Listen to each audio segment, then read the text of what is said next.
A few years ago, plastic bag waste in our city came to a tipping point. It was clear we had a bag problem. My department was tasked to reduce plastic bag consumption. We needed to come up with ways to change human behavior. So we asked ourselves, Would you like a bag? what do people really hate? Yep. Getting punched in the stomach. Preliminary studies showed that the consequences weren't severe enough to warrant behavioral change. Actually, can I get that double bagged? So we thought, what do people hate more than getting punched in the stomach? Kissing Helga. Hey, big boy. People didn't find her so offensive after all, so we had to get creative. How many bags? Okay, now, pour this ice water down your pants. We tried everything.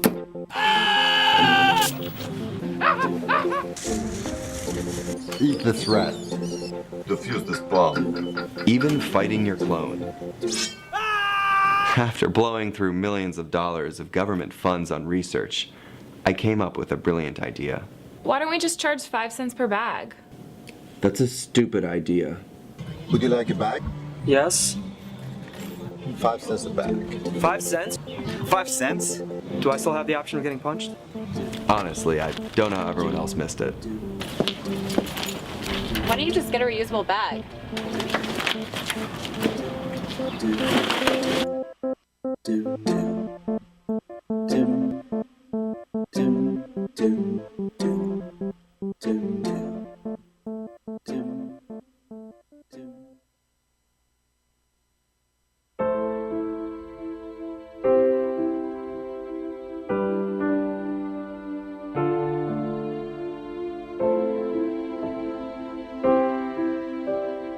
I have run these canyons for 6 million years.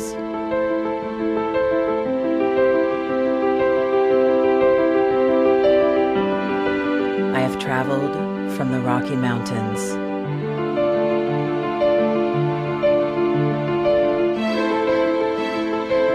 to the deserts, through scorching heat and freezing cold, from the land of the dinosaurs to fields of food.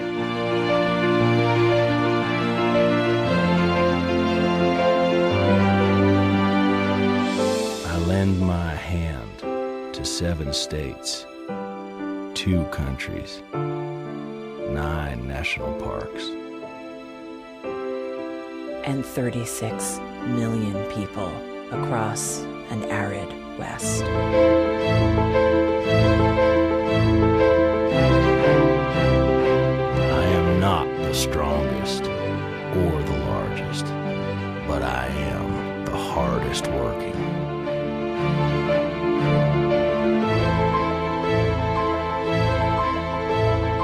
People love me. My playfulness, My beauty. my power.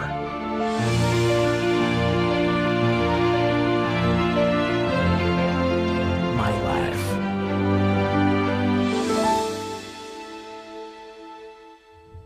But I don't think I can offer any more. I am I am tired, tired, tapped, and tied. Of the hundreds of major rivers in the world, I am one of the few who no longer kisses the sea. Battles to harness my soul have been won and lost. Use me wisely, and I will sustain you. Use me like you have, and I will break. My name is Red. The Grand River Red. the American Nile. The Canyon Maker. I am the Colorado River. And I am the most endangered river in America.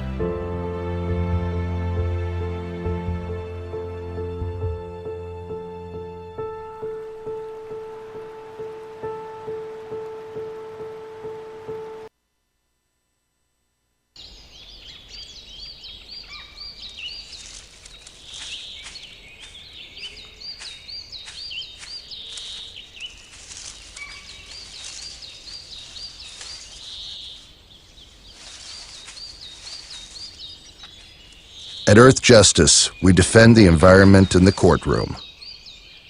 Join our fight. When you take a seat, you take a stand. Earth Justice, because the Earth needs a good lawyer.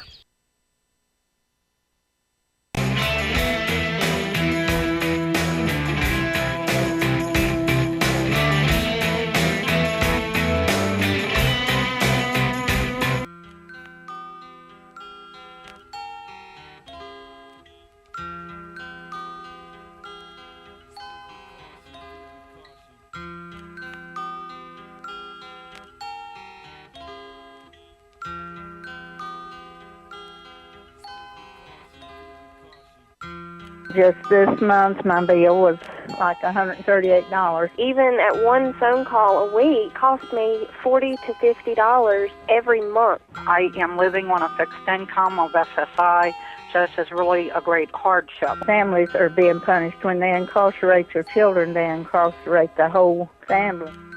In 2011, the Media Action Grassroots Network, Working Narratives, and Prison Legal News founded the Campaign for Prison Phone Justice, an effort to call on the FCC to address the cost of interstate phone calls. The campaign mobilized prisoners to send hundreds of letters. Advocates and families filled out postcards, met with elected officials, and signed petitions. Partnerships were formed across the political spectrum and with groups in the criminal justice, civil rights, and public interest community. The film distribution company Participant Media and director Ava DuVernay joined the fight through a social action campaign tied to the release of the feature film Middle of Nowhere. In an effort to push the FCC to act, the campaign hosted a historic rally outside of the Federal Communications Commission where for the first time, families of prisoners, elected officials, civil rights and faith leaders came together to call for an end to predatory phone rates. We're all held captive when predatory phone companies gouge our families. My son has been incarcerated now for over 10 years, and my husband estimates that in the time we spent over $25,000 on prison phone calls. My hero's not yours, you probably arrested them. Your schools probably neglected them. They spawn thoughts, you probably infected them. Feed us what you feed us, you can lay us next to them. FBI call it major crimes. Babies making babies cry.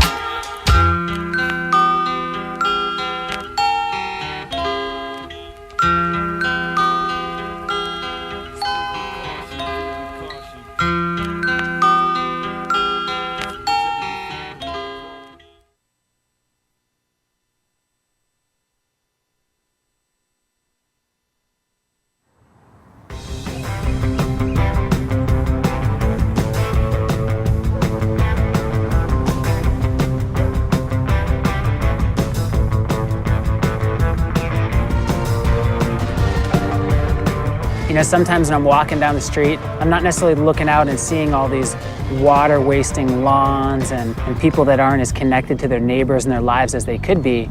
I'm walking down the street looking, going, edible oases, rainwater-fed landscape, and just looking at the possibility of these sort of landscapes up and down the streets of neighborhoods and communities all across this world.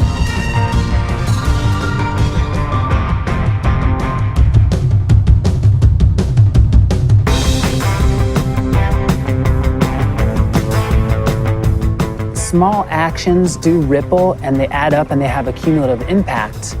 And so when you're building upon your small mindful actions, you know, you have the confidence and the ability to take on something a little bit greater. So that could be nice. This, in the context of where we're at as a planet with climate change and these really big issues and people that are more disconnected and less skilled, than ever, it becomes even more amazing and powerful how much of a solution this is to design these ecological gardens and to come together with shared vision and shared voice. There's never been a time where your choices have mattered more. Doing something as simple as us transforming a landscape creates a model that anybody could look at far and wide, and you're sharing food and connecting and building skills together in your own neighborhood. It's a richer way to live in normal times, but in the new normal of climate change and erratic weather and economic upheaval, it becomes essential. Whether it's me, you, Gandhi, Che, MLK, Willy Wonka, whoever, past, present, or future, the power of our daily actions is all that we have. You know, and like Archimedes said, give me a place to stand and a lever long enough and I'll move the world. And that's what those simple actions do. They move the world every day.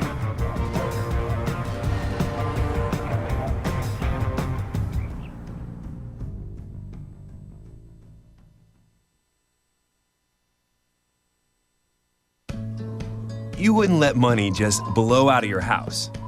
So when your AC or heater is on, make sure the doors, windows, and fireplace flue are shut tight. If you're headed out, turn down the AC or lower the heat by 10 degrees. And always keep your water heater set at 120. A little bit of common sense goes a long way. Get more great tips at energysaver.gov.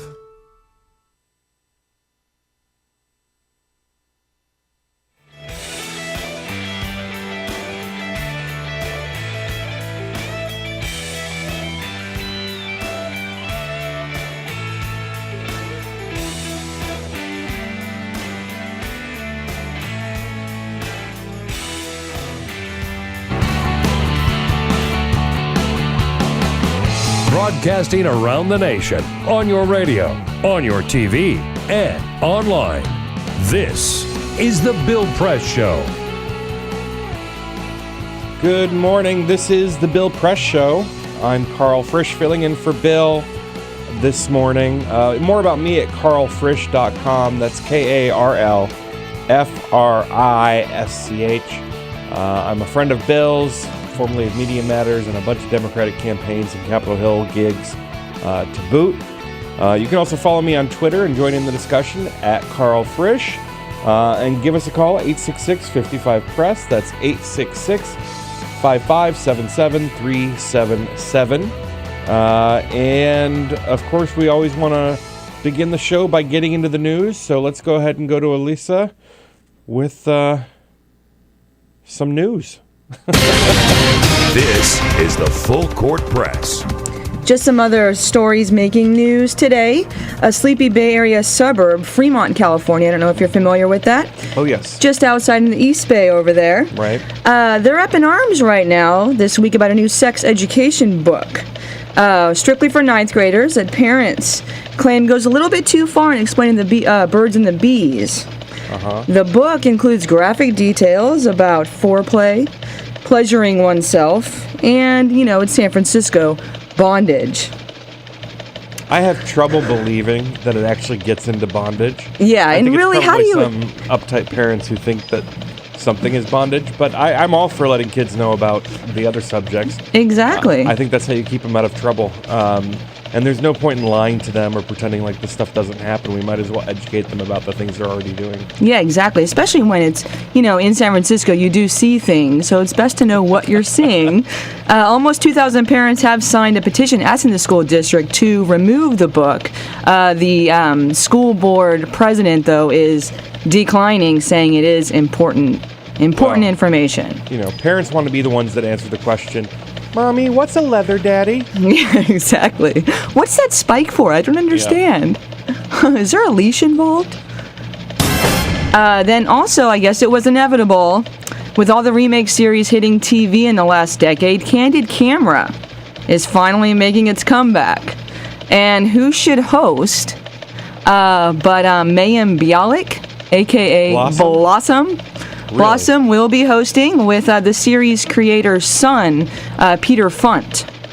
I hope she's getting a giant paycheck. I think she is. I think she I can't is. imagine anybody who's involved in one of the biggest shows on television wanting to do this program, but I bet she's getting a nice paycheck. Yeah, The Big Bang Theory. I know they had some huge salary raises the last round. They're all getting $1 million an episode. Unbelievable. Do you watch that? No. Yeah, I can't either. I've watched it. I think it's perfectly funny, but when you first watch a show after it's been on for 7 years, yes, you're a bit behind. Exactly. Yeah, Right. Something better to do, I know maybe. that the son from Roseanne is on it and Blossom, and that's all I know. Yeah. So I was a little confused when they weren't those characters when I watched it. Okay, so funny enough, if you are watching television tonight, Candid Camera airs tonight on TV Land at 8 p.m. I don't even know what Don't TV miss Land it. is. You can always TiVo it if you're busy. Right. And a lady flying, a elderly lady flying from Detroit to Philippines, got in trouble over the 35 weekend. minutes to take her shoes off and put them in the bin because she didn't know that 10 years after 9/11, how many ever? 13 years after 9/11, that we still have to do these things. Like, she's never flown anywhere. It drives me freaking crazy waiting in line for people to take their shoes off, take your belt off, empty your pockets, take your laptop out of your bag and put it flat on the conveyor belt. People, it's been a decade plus. I know. It should actually be somewhat routine But by I get now. the sense that that's not what she did. Well, actually, they might have taken more time this trip because she had to take her girdle off, where border agents calm down over there. She actually had about $41,000 in her girdle. And her claim was that she was just too scared to put her money in the bank. Or under the mattress. Exactly. So it was money Now, in her girdle. Special girdle? She actually had sewn in pockets, this 78-year-old lady, to make sure she could fit it all in there. So when older people shake a little bit because their muscle control is A degraded a little bit, jiggle and is wiggle. that called shake your moneymaker Yeah, at that point? exactly. That's so funny. Yeah, so unfortunately, I think they're not going to be pressing charges. So Right, it is because something. What would they do? I mean, what is she? It's not like she's like going to be the new Breaking Bad or something, that she's actually part Exactly. of a or something. The poor You little never know, 70. though. You read those stories all the time. They usually begin with a Florida man. Yeah, exactly. But luckily, though, you were not behind this lady as she was being searched. she Because from? can you imagine? She was in Detroit. Okay. I think she sold her home and was trying to break out of town. She sold her home for $40,000? No, it was. I think must it was have been a mansion. Yeah, I think it was $200,000, and then for some reason she wired some to the Philippines, and then decided this other $41,000 she had, she just didn't trust the bank. I'll put it in my girdle. Exactly. Yeah. And that is the news for today. It was obviously a very busy news weekend. Obviously, the big story of the weekend is the airstrikes in Iraq that President Obama has been using to strike at this Islamic fundamentalist group from Syria and Iraq, ISIS. Let's go ahead and hear some audio of the president talking about the subject before leaving for Martha's Vineyard for his vacation. Their advance, their movement over the last several months has been more rapid than the intelligence estimates and I think the expectations of policymakers both in and outside of Iraq. So he also went on to say that that they've been surprising and that nobody expected them to be able to act the way that they've been acting. Let's go ahead and hear that audio as well. It is very hard to get a unified effort by Iraqis against ISIL. We can conduct airstrikes, but ultimately there's not going to be an American military solution to this problem. So there's the president saying that there is no American military solution, which I think is a good signal, but it's not completely hopeful. If you're like me and feel that we're now in a situation where we're being asked to fix something that the Bush administration broke a decade ago, the president was unwilling to commit to a timetable of any kind of involvement there. Let's hear that. I'm not going to give a particular timetable because, as I've said from the start, wherever and whenever U.S. personnel and facilities are threatened, it's my obligation, my responsibility as Commander-in-Chief, to make sure that they are protected. So I don't think anybody would be stupid enough to claim that what's happening in Iraq right now is not horrible. I mean, we're basically watching a genocide of one religion, and we're also looking at a very brutal terrorist organization, which is, taking parts in beheadings. They're forcing folks to pay for, their lives essentially through the form of taxes. So these strikes have been kind of coupled with humanitarian aid drops, because we're looking at a giant at this point and fast-growing group of people who have been displaced, refugees. And so while they've dropped the humanitarian aid, they've also done these strikes. And I know that some of the military have said that these strikes have been effective. Obviously, the president has his critics as well. Let's go ahead and hear Admiral Kirby from the Pentagon. We've been joined in that effort now by the UK. They're pitching in, and there are other friends and partners that are willing, including Australia, to participate in some way. So we've got a coalition of the willing, including the Brits and the Australians. So hopefully things are going better than when President Bush was assembling his coalition. And if you listen to General Carter Ham, his words, if you just read them on the printed page, are a lot more inspiring and a lot more hopeful than the tone of his voice and how he articulates them. Let's hear that audio. The initial strikes are already having some effect. A few strikes by the United States, many more by the Iraqi Air Force, which is encouraging. It appears to have at least given pause to the Islamic extremists. There's been some effect. That's given some pause. So, of course, anytime the president does anything, he has his critics. I often say, if the president took his daughters ice skating, on the National Mall at one of those outdoor ice skating rinks for the holidays, that the right wing would accuse him of trying to pretend like he's Jesus by walking on water. But the woodwork, out of the woodwork come these Republicans. You've got obviously the confirmed bachelor, Lindsey Graham, John McCain's committed life partner, who has been extremely critical of the president, saying that he's got no vision, which seems to be a right-wing talking point at this point. Ted Cruz, for example, hammered home the vision talking point. What is missing right now is the commander-in-chief laying out a strategic vision. Here's what we're trying to accomplish, so everyone will know when it's accomplished. And here's why it furthers U.S. national security interests. That can only come from the president. If that's not a voice that doesn't instill pride as an American, I can't imagine that guy being the Republican nominee. And he certainly has no business talking about the president's vision with such little experience. But Bobby Jindal, the governor of Louisiana, you may remember him from his walk-on role as Kenneth the Page during his Obama State of the Union response. He was hitting the same talking point. It's not clear what the strategic vision going forward is from this administration. So they're obviously saying the president doesn't have a vision. I think the president's kind of in an awkward, difficult place. He doesn't want to go into Iraq when we've basically pulled most of our folks out of there, and he doesn't want to escalate things there because there is really nothing that we can do to solve this without the Maliki government getting things under control. And the only way the Maliki government of Iraq, which was is kind of like the last vestiges of the Bush, Cheney, Rumsfeld regime. The only way that the Maliki government can get things under control is if they actually have a multi-interested government where they bring people to the table and have shared power. But unfortunately, the Maliki government isn't willing to do anything like that until they're guaranteed essentially that they won't be prosecuted for their crimes. And when you look at the history of the region, there's no reason why the Maliki government shouldn't believe that they will be exempt from prosecution of their crimes when they look back at the people who put them in power.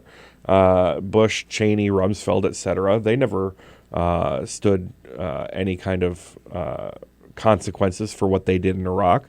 So while we wait for the Maliki government to invite others to the table, Kurds and others, millions of people, or tens of thousands of people are being displaced. Tens of thousands of people are being killed. This really is like a genocide, and the president is being put between a rock and a hard place. He has to respond to the humanitarian crisis without committing ourselves to be in Iraq for the rest of eternity, and that's a difficult thing to do. So it's kind of like just putting a bandage on a wound at this point.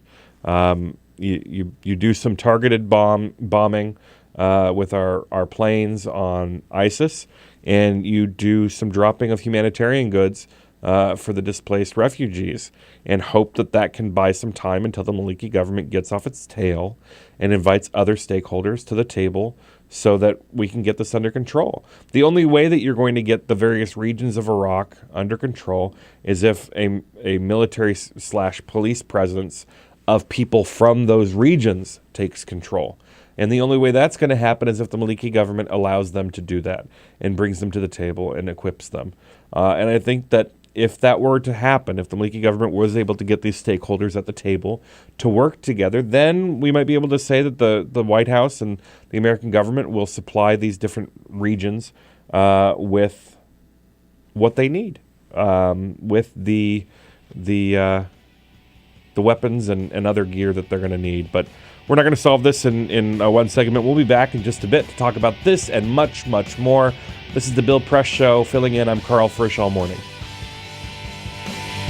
This is the Bill Press Show.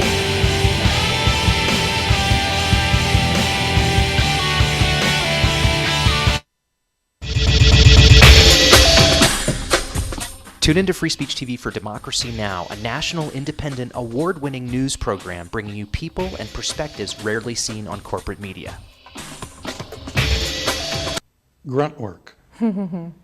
Love it, hate it, useful, not useful. Necessary. Our social entrepreneurs are people who have been on the front lines of social change. I've learned so much from talking with them. This is Cafe Impact, and I'm Jonathan Lewis. I will say that I think is a challenge for anyone, especially the new workforce as they come in, is the ability to accept grunt work with grace. The most boring, awful details are the most important elements of doing this work. From the way you save names in your Rolodex to the way you bank and you deposit checks. The truth is, this work isn't glamorous, it's rewarding. You don't go into this for the glamour, you go into it for the impact. And so it takes that determination to do the scut work to actually get anywhere. It can be really challenging in a first job for someone who's coming out of finishing school to have the enthusiasm that they do to make the type of social impact that they've dreamed of. And now they're here in this first job, and all of a sudden they're shouldered with all this grunt work. And they don't understand, and they don't get it, and they're resentful. Talk more about the power of answering phones. Sure, I did that myself, took out the trash, cleaned offices when I had to, and it's all good. There's power in being a good team player and in being somebody who sometimes has to support other people's leadership before you get to have your own moment in the sun. Is it hard to wait? It is absolutely hard to wait, especially if you're an alpha female like I am. I think grunt work can help a new employee build trust internally and teach them the nuances of how an organization is run so that they can have a real good sense of what HR is doing, what finance is doing, what all the other departments are, and that actually makes them a better employee in the long run. So in my role on a daily basis, I literally can be looking at a new venture in software. We could be looking at a microfinance deal. I could be making coffee, taking out the trash, and riding a tractor on any given day. Have you found people who thought it was demeaning that they were given this job, work in the front office and make the coffee when they graduated with all A's from this great university. And people like that just don't last very long in our world. If your approach to life is that, you're so smart and you're such a fabulous entrepreneur that you can't understand why people aren't giving you opportunities, it's really hard to advance.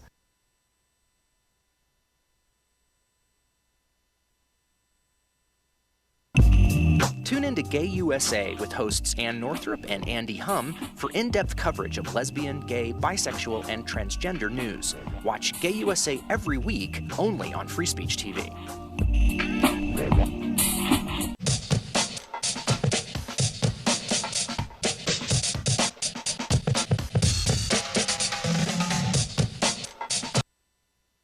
What the frack? What the frack? What the frack? What the frack? President Obama, are you fracking kidding me? Reopen the EPA studies. In Texas, Wyoming, and Pennsylvania. Fracking pollutes our oceans. Fracking poisons our water. Fracking makes climate change worse. Fracking relies on toxic chemicals that cause cancer. Ban fracking now. Ban fracking now. Go on.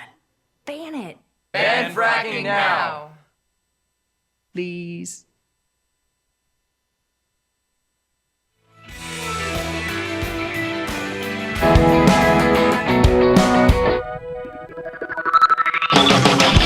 On your radio, on TV, and online. This is The Bill Press Show. Welcome back. It's Karl Frisch here, filling in for Bill Press all morning. We want to hear from you. What do you think about the situation in Iraq and what the president is doing? Give us a call toll-free, 866-55-PRESS. That's 866-557-7377. We've got Pam in Charlestown, New Hampshire. Hello, Pam. Good morning. I just want to have you remind the American people that Obama tried to leave troops in, but they weren't guaranteed any immunity. So if the Republicans are saying that our troops should be under Iraqi law, then maybe Obama should have left them in there. Well, I mean, there's a variety of issues here, right, Pam? I mean, it's not just that, but this president has been second-guessed for everything that he is committed to doing in the region by Republicans. I mean, and remember, Pam, that President Obama was following through on an agreement reached by President Bush with the Iraqi government, right? In 2008, but I'm just saying, it seems like John McCain is president because he's everywhere. Yeah, we would have troops on the ground in every country around the place. There was this piece in The Hill that talked about how the U.S. is quietly reaching out for allies, which is perhaps refreshing that this president is using his diplomats to find to allies, which is obviously part of the equation usually, but we're so used to seeing President Bush out there on the stump begging for allies from Micronesia and wherever else he can count people. There's also this great piece from Think Progress that talks about this religious minority, and it's not Christian, it's not Muslim, it's a religion I'd never heard of, Yazidis, that are being wiped out by ISIS, and they are being called Satanists by ISIS, and they're not even allowed. If you're not part of the Muslim sect that ISIS is, if you're a Christian, you're allowed to pay a tax in order to not be killed.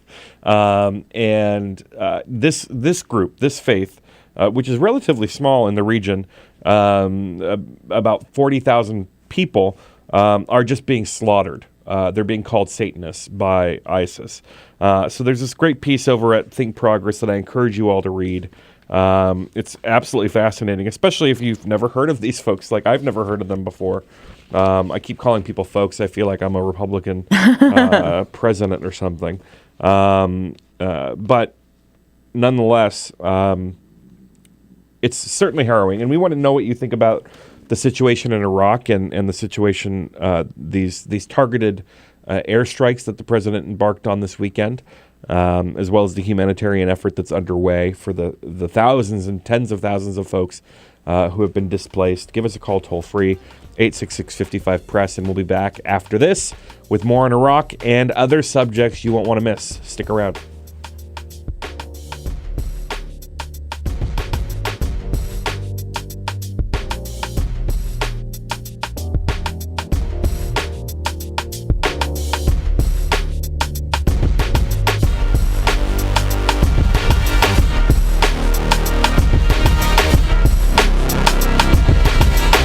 This is the Bill Press Show. This is my computer. This is your computer. Let's go on the internet. Let's go. Click it. Yes. Okay. I cursor in between the R and the E. Pressing dot, I want you to just push the period. She's gonna love me all over again. That's it. Jamaica, here you go. Here we go. Good job. Thank you. Thank you. And I did it by myself. Feel smarter. So, I'm kind of new here, but I've noticed a trend. My human does this funny thing where she goes around and gets all my toys, and then she hides them in that basket by the door. But it's always the same basket, and it's always in the same place. And then she acts so surprised when I find them, but, she's putting them in the same basket. Again. It's like, hello, that's where you put it last time. You were the worst at hide and go seek.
So, same time next week?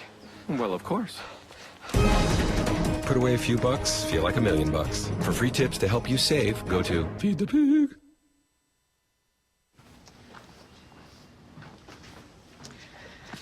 All right. I know this isn't any fun to talk about, but we should. Okay. So who's going to do what? I'll pack the dead batteries. Great. I'll only put what I don't need into a duffel bag. Perfect. That's totally unhelpful. No problem. Meanwhile, I will try to comfort everyone by speaking in a calm voice. And I'll try to get the generator going without any gas. Oh, let's not forget the cell phones, which probably won't work. Right. And who is going to handle supplies? I can forget to do a list for us. Thanks, pal. Well, I think we couldn't be any less prepared. I'm proud of you guys. Talk to your kids about who to call, where to meet, what to pack. Visit ready.gov/kids for tips and information. Hey, thanks for stopping by. I followed your character since the first episode. I'm a big fan, big fan. Thank you. And listen, your storyline, it makes for incredible TV drama. Thing is, your drug use is very adult content. Too adult for the kids. So I'm gonna have to block you. Oh, man. Yeah. Well, have a good one. You're a nice lady.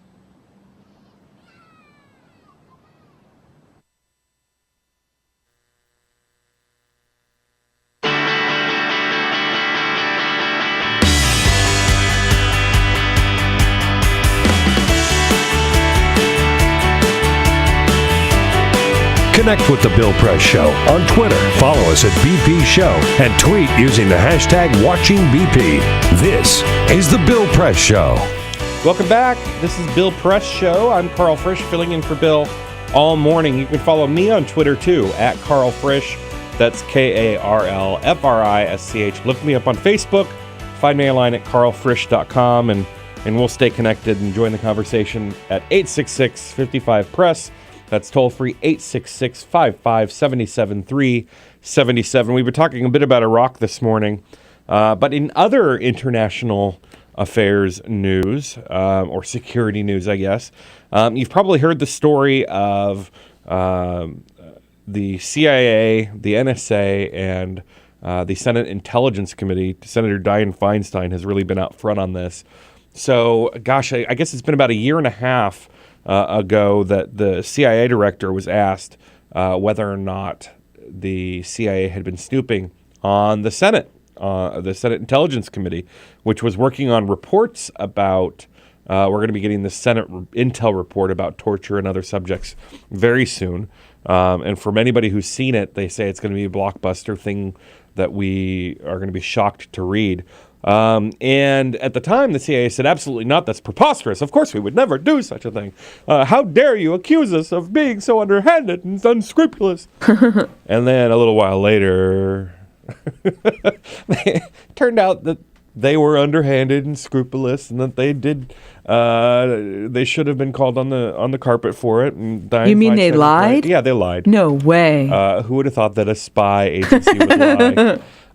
So now Senator Dianne Feinstein is leading the charge. You'll recall that some people, when she was first making the accusations that they'd been spied on by the CIA, there was a sexist undertone to the way that folks are responding to it. You know, they would say that she was excited about the subject. Oh, no. Right, yeah.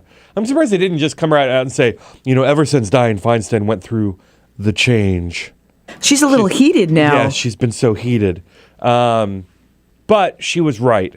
And so she's now squaring off with the, which is essentially the Obama administration. It's the president's CIA and NSA over these subjects. And she's doing a fantastic job.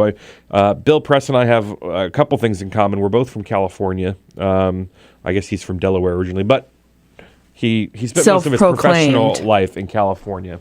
As did I, and I'm proud to see Dianne Feinstein. I don't agree with her often on certain subjects because she's a little milquetoasty for me, but on these subjects, she's been doing a pretty good job. Want to know what you think about the CIA and Feinstein, discussion? So give us a call. Join us on Twitter. In other news, Rupert Murdoch. And we'll get into this a little bit later, but Rupert Murdoch has essentially said that he's not going to try and purchase Time Warner, which means that Time Warner will not have to sell the most trusted, I'm using air quotes for those of you listening at home and not watching on YouTube or BillPressShow.com. The most trusted name in news, CNN, will not have to be spun out of the network and put under other ownership so as not to conflict with the other most trusted name in news, Fox News. But it's good news. Rupert Murdoch is not going to be acquiring a major cable provider anytime soon. I think Time Warner is the second largest cable provider in the country. Is it? Wow. So I'm not sure if his original purchase attempt was just for the media entities of Time Warner or whether it was for the whole kit and caboodle. Because that Comcast is still trying to merge with Time Warner. That'll be huge if that happens. Well, hopefully it doesn't. I mean, you want to talk about a monopoly. I think they would control upwards of 2/3 of cable subscribers in the country. Murdoch might even have a competitor in that sense of being monopolies. Right. So Murdoch's no longer in contention. But we've seen this before. The Wall Street Journal and its parent company at the time, which was Dow Jones, pushed back against the idea of Murdoch purchasing them for, I want to say about 18 months to 2 years. Wow. And then Murdoch came around and said, we promise we won't get in the way of editorial. We promise we won't get in the way of your news gathering, et cetera. And, of course, they were able to purchase it eventually. And now the Wall Street Journal, while I will say that their reporting is still pretty decent. And I know that Bill has some Wall Street Journal reporters on the show from time to time, but the editorial page has just gotten extremely right-wing, even more so than it was before. It was at least thoughtful conservative before, but now it's kind of like New York Post conservative. So Rupert Murdoch, always a friend to the end. And if you've been watching, one of my favorite things to do over at FoxNews.com, FoxNation.com, is compare the headlines on news from especially immigration subjects from FoxNews.com, FoxNation.com, with FoxNewsLatino.com. Oh. So there was a headline that was essentially a undocumented immigrant was given a $23,000 college scholarship, I believe in Connecticut. It might have been California. And the headline at Fox News Latino was undocumented immigrant given $23,000 scholarship for college. And the headline for Fox News was illegal gets $23,000 payday. No way. Oh, no. And that's from within the same That's a bit of an inner conflict. Entity. So I think it's a really good picture of what the modern conservative movement's problem is with changing demographics in this country. You recall the autopsy of the Republican Party done by the Republican National Committee after the 2012 election. I mean, it really boiled down to one thing, and that was that unless the party was capable of attracting part of the emerging demographics in this country, which was essentially single women, Hispanic voters, African Americans, and young people, that they would not be able to survive as a party. And it's as if they've completely blocked that out of their memory. When you see things like this, it really shows you that they've got a damned if you do, damned if you don't kind of scenario on their hands. They either hurt now or hurt later. So if they want to hurt later, they continue to act like the Republican Party that we've all grown to distrust. They attack gay people and Hispanic people and African American people and single women and young people. And make them feel even worse about the Republican Party. They do things like these Fox News headlines. And that ultimately makes them hurt even worse now, right? Or even worse in the future. And if they want to hurt less now, or less in the future and more now, what they could do is decide to change on a few issues. And what would end up happening is that a certain segment of the Republican base would say, okay, goodbye, we're leaving the Republican Party. And that would be painful in the moment. They wouldn't win an election for a while. But down the road, they might be able to attract some people. Because ultimately, a lot of people don't look at the Republican Party as out of, for example, look at gay marriage. And we're going to be talking to Zack Ford a little bit later in the show. From Think Progress. A lot of people don't view the Republican Party as out of touch when they look at gay marriage. It's not because they're driven by the issue of gay marriage to vote Democrat or Republican. They look at candidates who are anti-gay as being fringe and crazy because they've got gay friends and they can't imagine anybody being anti-gay. So the anti-gay politics of the Republican Party does not so much hurt them with gay voters who are not going to vote for them anyways. It hurts them with women and independents. Those two groups look at anybody who would be anti-gay as being out of touch with the times. So they're a lot less likely, especially young voters, to vote for anybody who's anti-gay, which is one of the reasons that President Obama has done so well with young people. It's not because they vote based on gay politics or based on climate change or based on any of these other issues that are really driving forces. It's because they view people who deny climate science and they view people who are antagonistic to LGBT people as being crazy and therefore incapable of earning their vote. But we'll get into all of these subjects and many more. In the next segment, we're going to be joined by Editor-in-Chief of National Journal's Hotline, Scott Bland. You won't want to miss it. We're going to cover election results out of Hawaii and much, much more, so stick around. We'll be back after this. This is the Bill Press Show.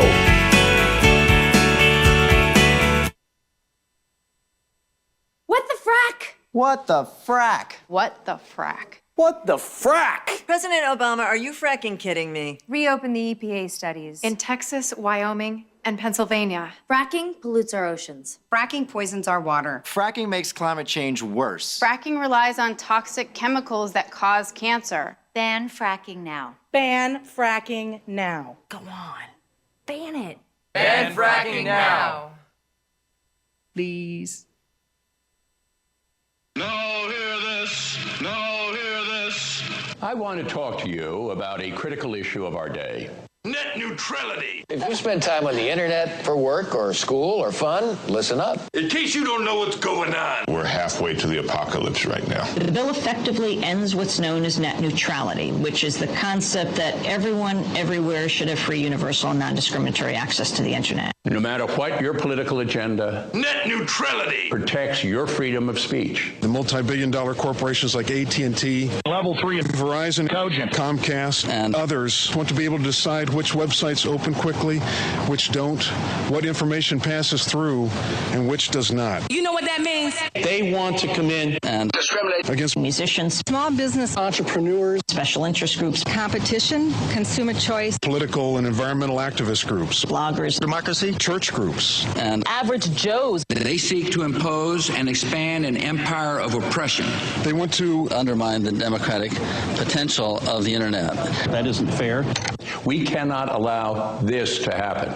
The world has turned against this. We've even got the Christian Coalition and the NRA involved in this because Let me just make this point once again. everybody understands that if you have anything that's remotely not mainstream, that this can be blocked if these measures go through. Call Congress. Tell them. 2 questions. 1. Do you support freedom for your constituents? 2. Do you support discrimination and favoritism for multi-billion-dollar corporations? Call into all radio talk shows. Tell them. I don't want big corporations to decide what I can or cannot view on my computer. All right. This is a major issue. They're doing it right now. Two anti-government, self-described revolutionaries have shot up a pizza restaurant as well as a Walmart in Las Vegas. The internationally syndicated political series, The David Pakman Show, provides progressive talk, analysis, and interviews with the nation's youngest radio and television host, David Pakman. Find out more and catch up on all the latest episodes by visiting our website at freespeech.org.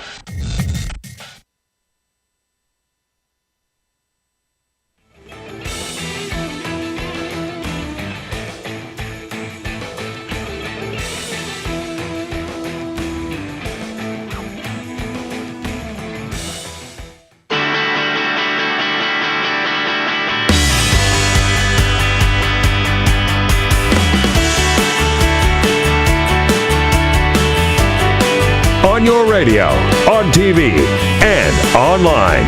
This is The Bill Press Show. Welcome back. This is The Bill Press Show, filling in for Bill all morning. I'm Karl Frisch. More about me at karlfrisch.com. Follow me on Twitter at Karl Frisch.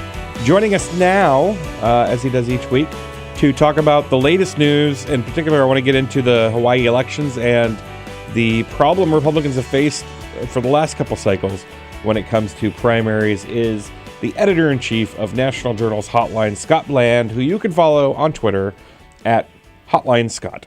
Scott, thanks for joining us. Thanks for having me. All right, so over the weekend we had the Hawaii primary results and some surprises there and some uncertainty. I want to play a little clip of the governor there, Governor Abercrombie, about his loss. Let's go ahead and play that audio.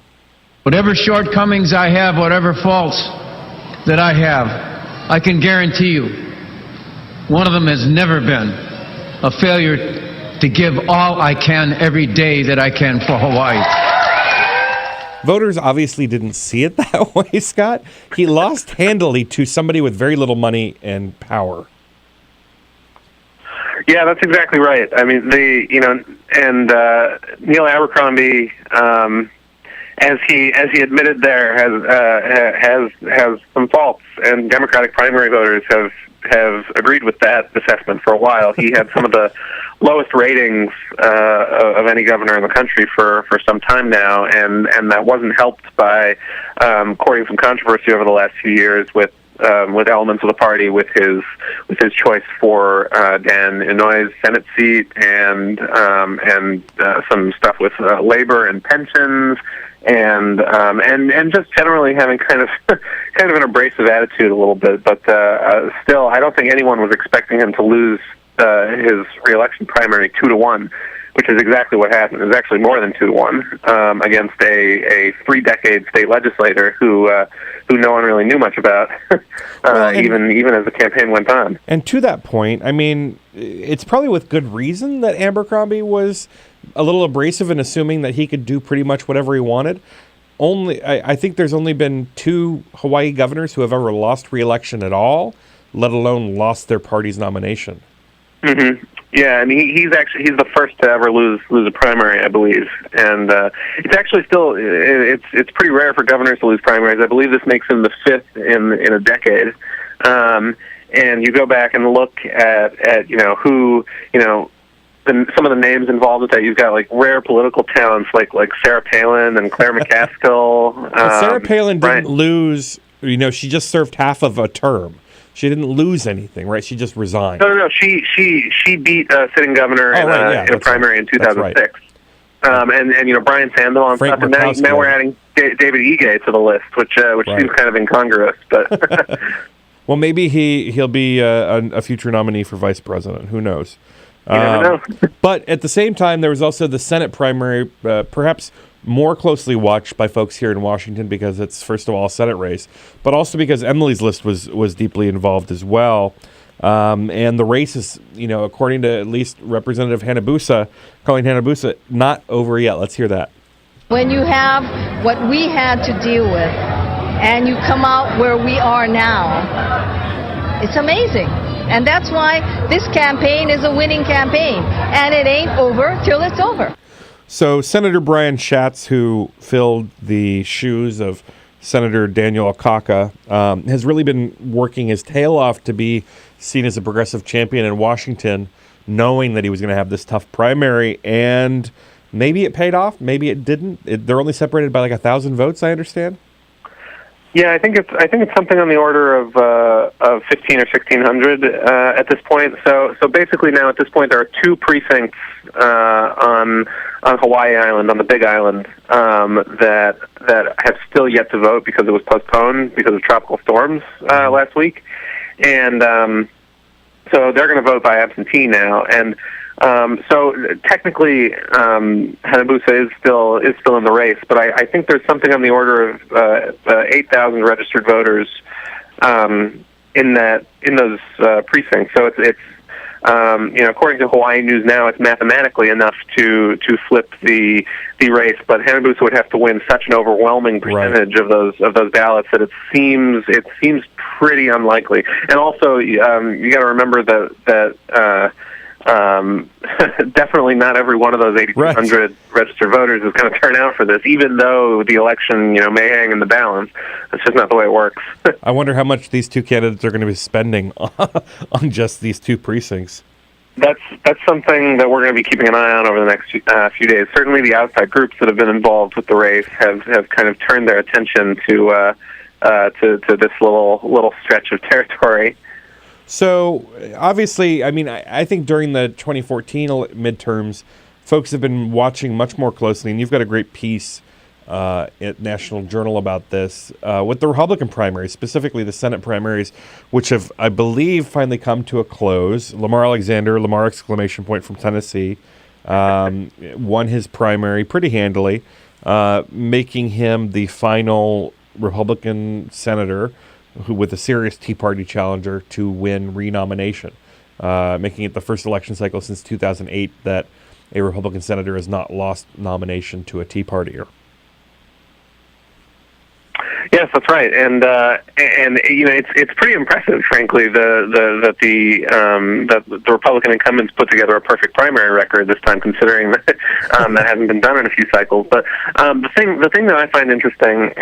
And again, not taking anything away from the fact that they racked up all these W's, is that the incumbent share of the vote for Republicans in the House and in the Senate has fallen dramatically in the past three elections. Just looking at the House because there's more data there. The number of Republican incumbents running basically unopposed has gone down from 75 or 80% to about 50%. Right.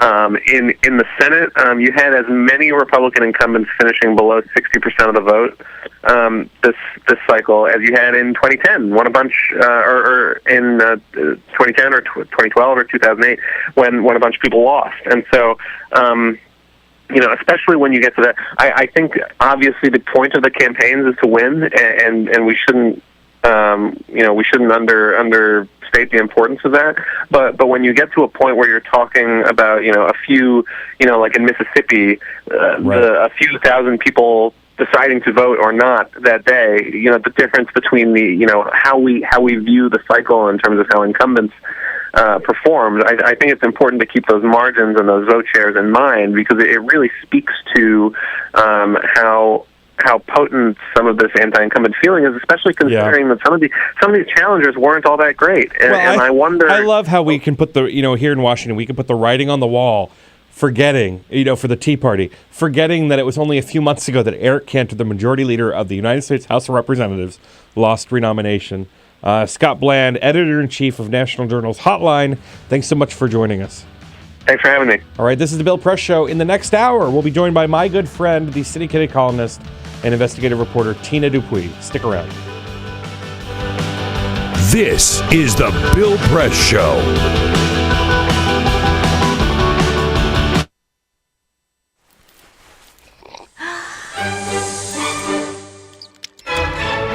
When I started learning about nutrition, about which, by the way, much less is known than you might think, I learned that what mattered most about one's health was not necessarily the nutrients, good or bad, that you were consuming or staying away from, or even the calorie counts. But what predicted a healthy diet more than anything else is the fact that it was being cooked by a human being and not a corporation. Corporations cook very differently than people do. They use vast amounts of salt, fat, and sugar, much more than you would ever use in your own cooking. And the reason they do that is those are three incredibly attractive and incredibly cheap ingredients. And when they're layered properly, as in a chip or pastries and forms of junk food, they're incredibly addictive. They really press our buttons. They activate our dopamine network, our cravings. And in fact, people in the industry, they don't talk about addiction in the food industry, even though they traffic in addiction. They talk about craveability. It's the same thing. And snackability is another term they use. It's a lovely word. And then the last point about corporate cooking that's important to understand is they cook different stuff than you do at home. What they're good at, in general, they don't cook that well, but things like chips, they cook incredibly well. And here's a classic food that if you make it yourself, if you've ever made French fries, you have to wash the potatoes, you have to peel the potatoes, you have to slice the potatoes, you have to fry them in a lot of oil, you have to spatter your entire stovetop, you have to clean up, and then you have this pot of oil you have to get rid of. I mean, it's really difficult, and it's a pain. They're wonderful, but it's a pain. And if you make them yourself, you'll only eat them every 6 weeks, 2 months, because it's too much work. But when you let corporations cook for you, it's so simple and so inexpensive, and they're really good, that you will have them twice a day, as many people in America do. So you see, the kinds of foods you end up with are these labor-intensive foods and desserts. These special occasion foods become everyday foods when we let industry cook for us. Eat anything you want, just cook it yourself.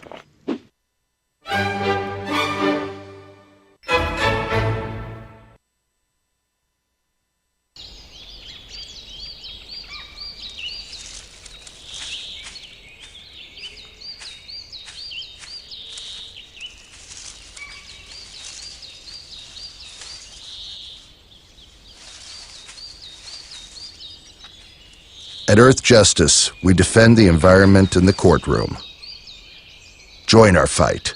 When you take a seat, you take a stand. Earth Justice, because the Earth needs a good lawyer.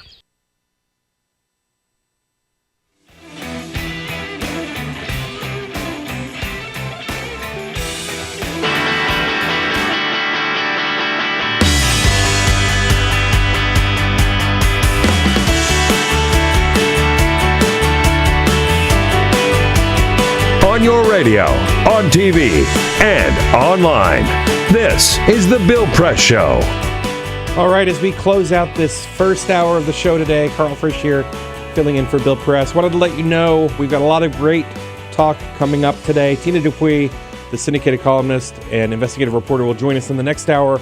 We'll also be getting an update from Think Progress's Zack Ford in the next hour, and we'll be talking about political technology and the latest trends with Jim Walsh and what's going to be happening at the Supreme Court this term in the final hour of the show. So stick around. You won't want to miss a minute.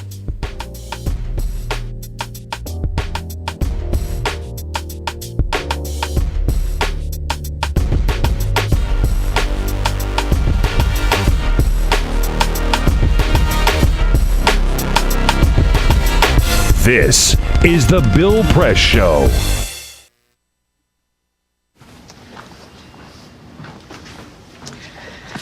All right. I know this isn't any fun to talk about, but we should. Okay. So who's going to do what? I'll pack the dead batteries. Great. I'll only put what I don't need into a duffel bag. Perfect. That's totally unhelpful. No problem. Meanwhile, I will try to comfort everyone by speaking in a calm voice. And I'll try to get the generator going without any gas. Oh, let's not forget the cell phones, which probably won't work. Right. And who is going to handle supplies? I can forget to do a list for us. Thanks, pal. Well, I think we couldn't be any less prepared. I'm proud of you guys. Talk to your kids about who to call, where to meet, what to pack. Visit ready.gov/kids for tips and information. What gets you into college? Good SAT scores? High GPA? Lots of extracurriculars? Sure, but what you really need is money. If you don't have the cash, you'll need a loan. And we mean huge student loans because the cost of college has risen 1,000% in the last 30 years. This means big money for the banks that collect fees and interest. Now, millions of young people are starting their adult lives with an average of $29,000 of loans on their backs. Altogether, we're talking $1.2 trillion in student debt. And more people are finding it impossible to pay them back. Welcome to the student debt crisis. The increasing demand for higher education and cuts to state funding gave colleges a huge incentive to keep inflating prices. I graduated about a year ago, currently in $35,000 of debt. I am in debt about like $25,000. I owe $23,000. I owe over $50,000 in student loans. 38.8 million Americans owe money on a student loan. And the biggest names in banking are making huge profits off the booming student loan industry. Sallie Mae, the largest provider of private student loans, made $949 million last year. They only give you about 6 months to look for a job. You have to start paying back the loan. It's very pressuring, especially nowadays. It's very hard to find a job. Over half of the students graduating in 2012 could not find a decent paying job. They either had low-wage jobs or unpaid internships or were unemployed altogether. So you can't make the payments. You start incurring late fees, which makes the loan even harder to pay off. And it stays with you for years, even decades. Right now, a third of the people who started repaying their loans are delinquent or in default. That's 13.7 million people, more than the populations of Chicago, New York, and San Francisco combined. Worse, it's not just the borrowers who are in trouble. Many loans require co-signers. So if the student is unable to pay, that co-signer, a father, a mother, or a grandparent, is now on the hook. Even a grandparent's Social Security benefits can be garnished to pay the loan. We should have an answer to this. If you get really behind in your car payment or your credit cards, you can file for bankruptcy. But Congress has made it nearly impossible to discharge student loans through bankruptcy. Big institutions make big profits while students try to make ends meet under crushing debt. Is this how we want our education system to work? The whole point of going to college is to get the career you want, but lately that's been discouraged because no one can afford school. You get a job just to pay off your student loans. We need higher education, not higher debt. Sign up to end the student debt crisis at higherednotdebt.org.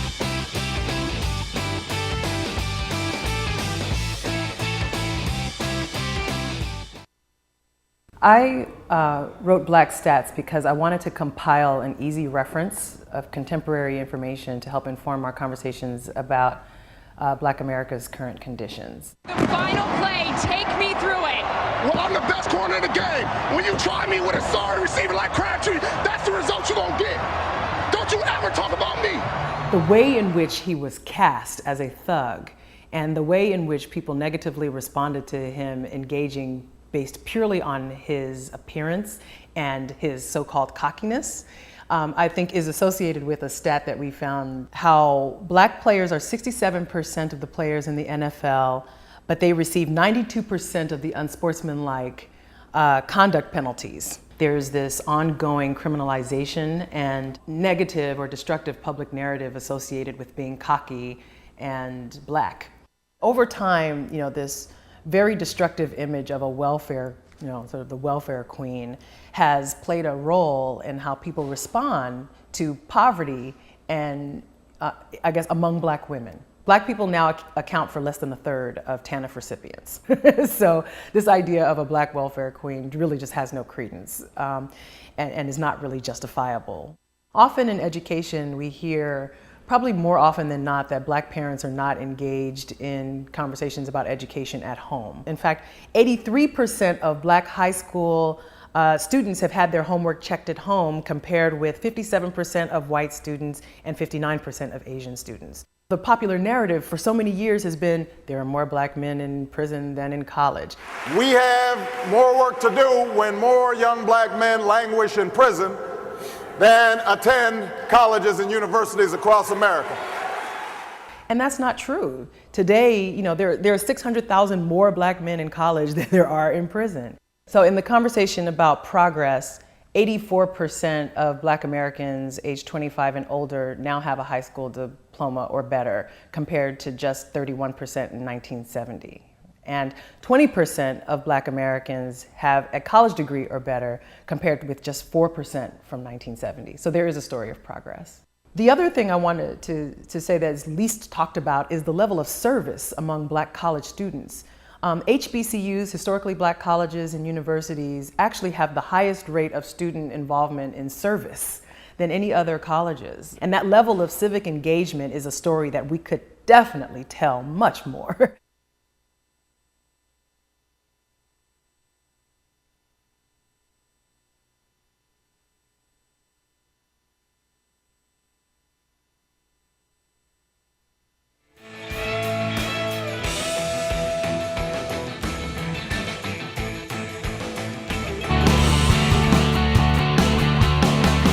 Broadcasting around the nation, on your radio, on your TV, and online.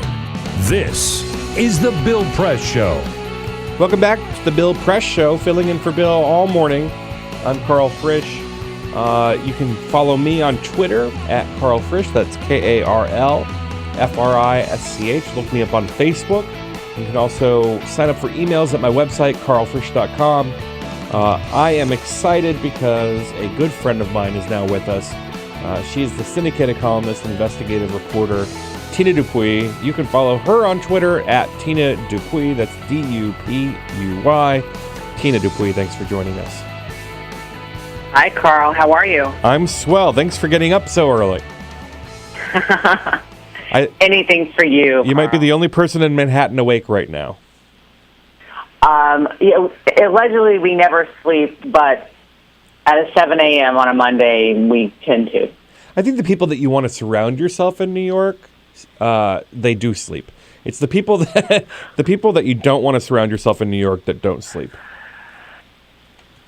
True. I think collectively we never sleep, but individually, right now, we are. Anyway, good morning, Frisch.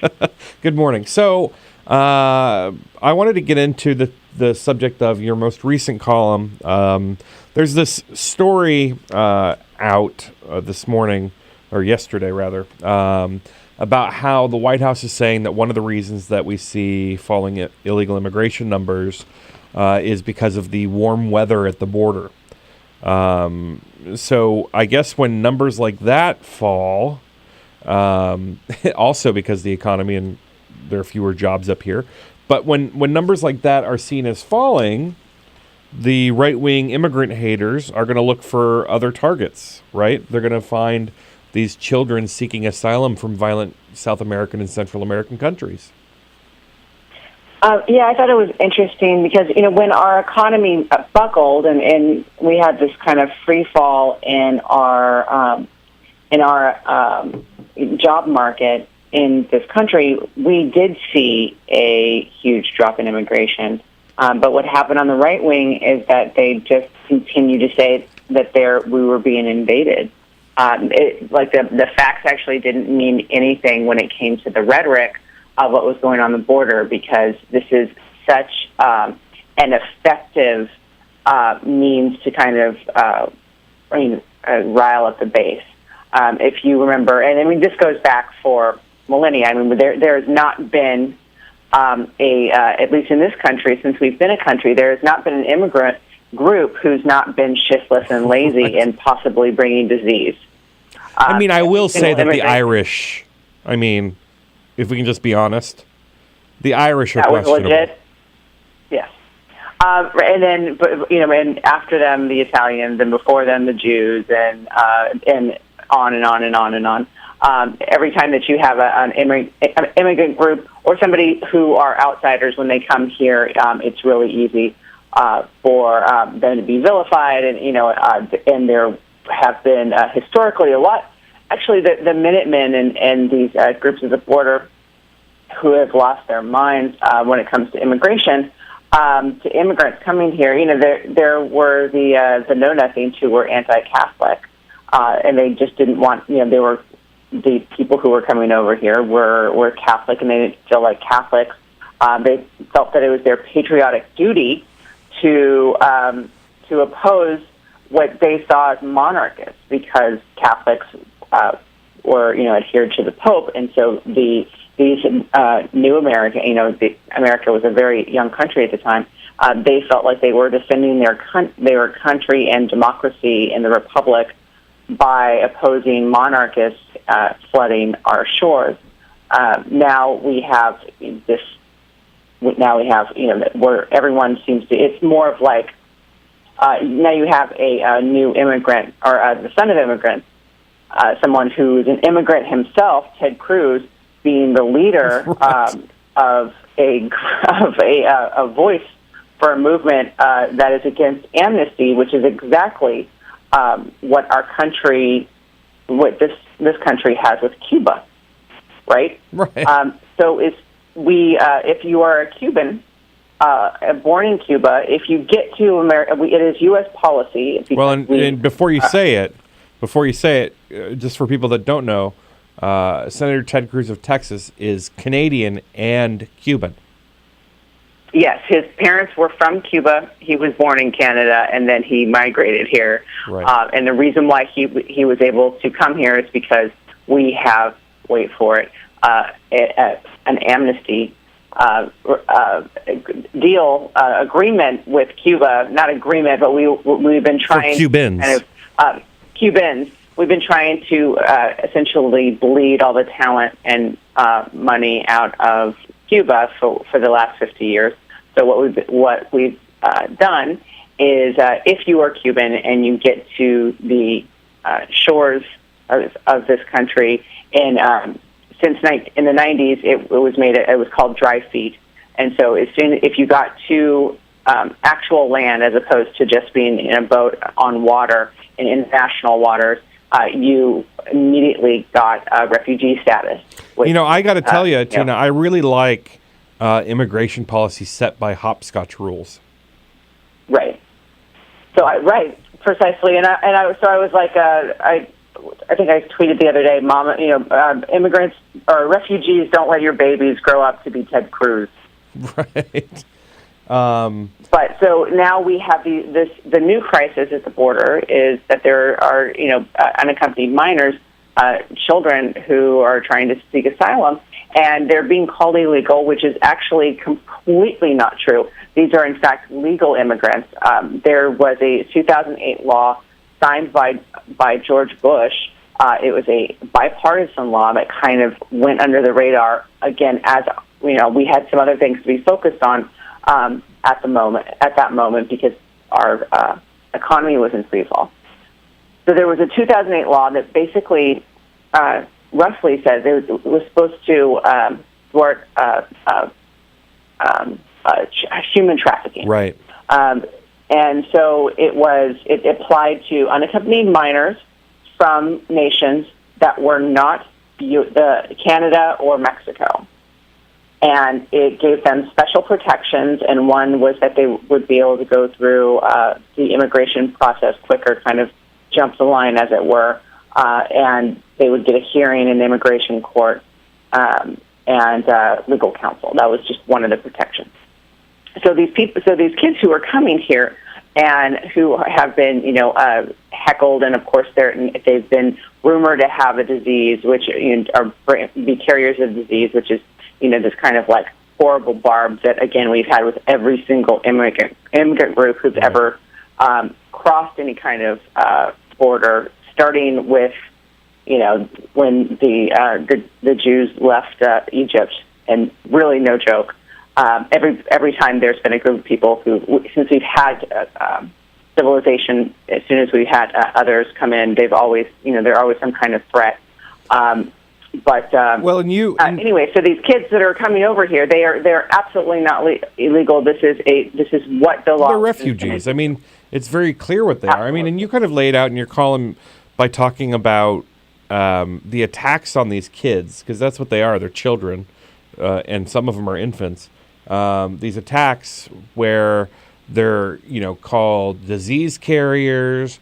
People point out that perhaps their parents might be criminals or, whatever. They're trying to paint them with a broad brush with the crimes of their parents. And you talk about how corruption of blood was a big deal during the founding of this country. And we built a constitution and form of law that kind of protected us from the idea of corruption of blood. And just to clarify, corruption of blood was English law that if the father committed treason, that it was also that his children should also suffer for that crime, and it was atrocious that you would have children being punished for the sins of their parents. North Korea, the bastion of human rights, is quite infamous for doing this. If you have even, a crime even as simple as defecting and trying to leave the country, they will not only put you in their infamous gulags, but they will also, you will have 2 generations subsequently born into jails, these prisons, these prison work camps, essentially. And so there's that when our founders, the framers, put into the Constitution that your debt dies with you, and your crimes stop with you, and it has nothing to do with the next generation. And so we have this individualism, and we get judged legally by who we are and not who our parents are. And this was a founding principle, and I know that the right wing likes to talk about principles all the time, and what and what the founders of the Constitution were. But Tina, is this in the Constitution, or is this in one of those stupid amendments? Like the Bill of Rights or whatever. This was in the original draft. OG, man, and this was something that we found very important at that time, to judge people by, or to at least take the stigma off, or to say that that English law was antiquated and cruel and unusual, and it was like the founders were writing with a broad swath about humanity and freedom, right? I mean, it was more than anything, it was about saying that you're going to actually have freedom of thought and expression here, and that you're not going to be judged by things that you have no control over, like perhaps the religion you're brought up in, or what your parents might have done. Right, and who your parents were, and and I talk about in this piece. I'm probably the only.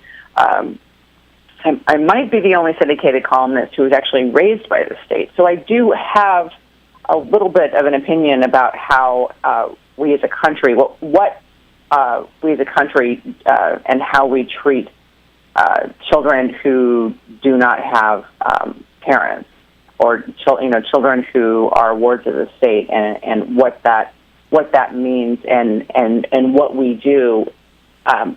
We've changed from an orphanage kind of society to now it's primarily foster care, and the state has a vested interest. There is it's less than 1 million Americans. I think like somewhere around 3/4 or 750,000 children who are being raised by the state in this country, and at any time. And we, as a society, have decided that we are going to, that it doesn't matter that if your parents are unable to take care of you, then the state will step in and they will find somebody else, and the state pays for that. And there are people who are, I had a very fantastic experience in foster care. I had very loving and wonderful people who had a vested interest in my intellectual life and my physical well-being and my emotional well-being. And I don't think a lot of people know that that's actually what we do. That's what the government, with a big and small g, actually does, is that we do raise children. And we also have, we take in refugees from all over the country, and it's kind of a buried lead. The reason why we don't talk about the refugees who come over here is because they are in danger, and we have an open society, and so they come over here and we're trying to protect them. But well, and I think that's what it comes down to is helping and protecting those who cannot help and protect themselves. Tina, would you mind sticking around? I want to talk to you a little bit more about this, but also I want to get into some other issues of the law and what our framers may have thought of, and when it comes to voter suppression, some big news out of North Carolina. Would you mind sticking around? Sure.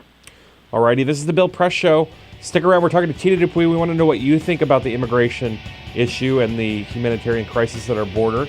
Give us a call, 866-55-PRESS. That's 866-55-77-377. And we'll be back with your calls and Tina Dupuy, the syndicated columnist and investigative reporter, after this. This is the Bill Press Show.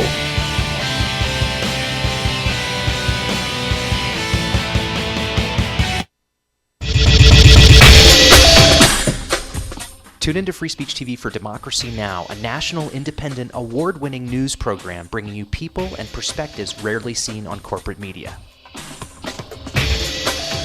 Grunt work. Love it, hate it, useful, not useful. Necessary. Our social entrepreneurs are people who have been on the front lines of social change. I've learned so much from talking with them. This is Cafe Impact, and I'm Jonathan Lewis. I will say that I think is a challenge for anyone, especially the new workforce as they come in, is the ability to accept grunt work with grace. The most boring, awful details are the most important elements of doing this work. From the way you save names in your Rolodex to the way you bank and you deposit checks. The truth is, this work isn't glamorous, it's rewarding. You don't go into this for the glamour, you go into it for the impact. And so it takes that determination to do the scut work to actually get anywhere. It can be really challenging in a first job for someone who's coming out of finishing school to have the enthusiasm that they do to make the type of social impact that they've dreamed of. And now they're here in this first job, and all of a sudden they're shouldered with all this grunt work. And they don't understand, and they don't get it, and they're resentful. Talk more about the power of answering phones. Sure, I did that myself, took out the trash, cleaned offices when I had to, and it's all good. There's power in being a good team player and in being somebody who sometimes has to support other people's leadership before you get to have your own moment in the sun. Is it hard to wait? It is absolutely hard to wait, especially if you're an alpha female like I am. I think grunt work can help a new employee build trust internally and teach them the nuances of how an organization is run so that they can have a real good sense of what HR is doing, what finance is doing, what all the other departments are, and that actually makes them a better employee in the long run. So in my role on a daily basis, I literally can be looking at a new venture in software. We could be looking at a microfinance deal. I could be making coffee, taking out the trash, and riding a tractor on any given day. Have you found people who thought it was demeaning that they were given this job, work in the front office and make the coffee when they graduated with all A's from this great university? Yeah, people like that just don't last very long in our world. If your approach to life is that, you're so smart and you're such a fabulous entrepreneur that you can't understand why people aren't giving you opportunities, it's really hard to advance.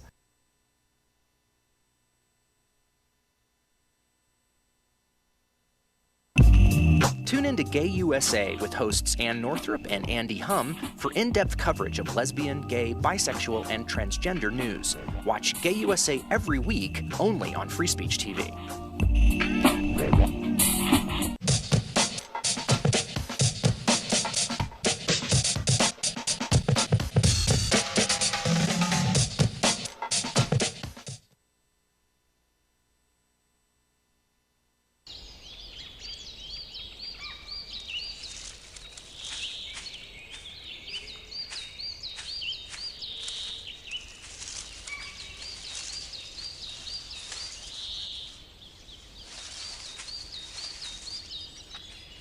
At Earth Justice, we defend the environment in the courtroom.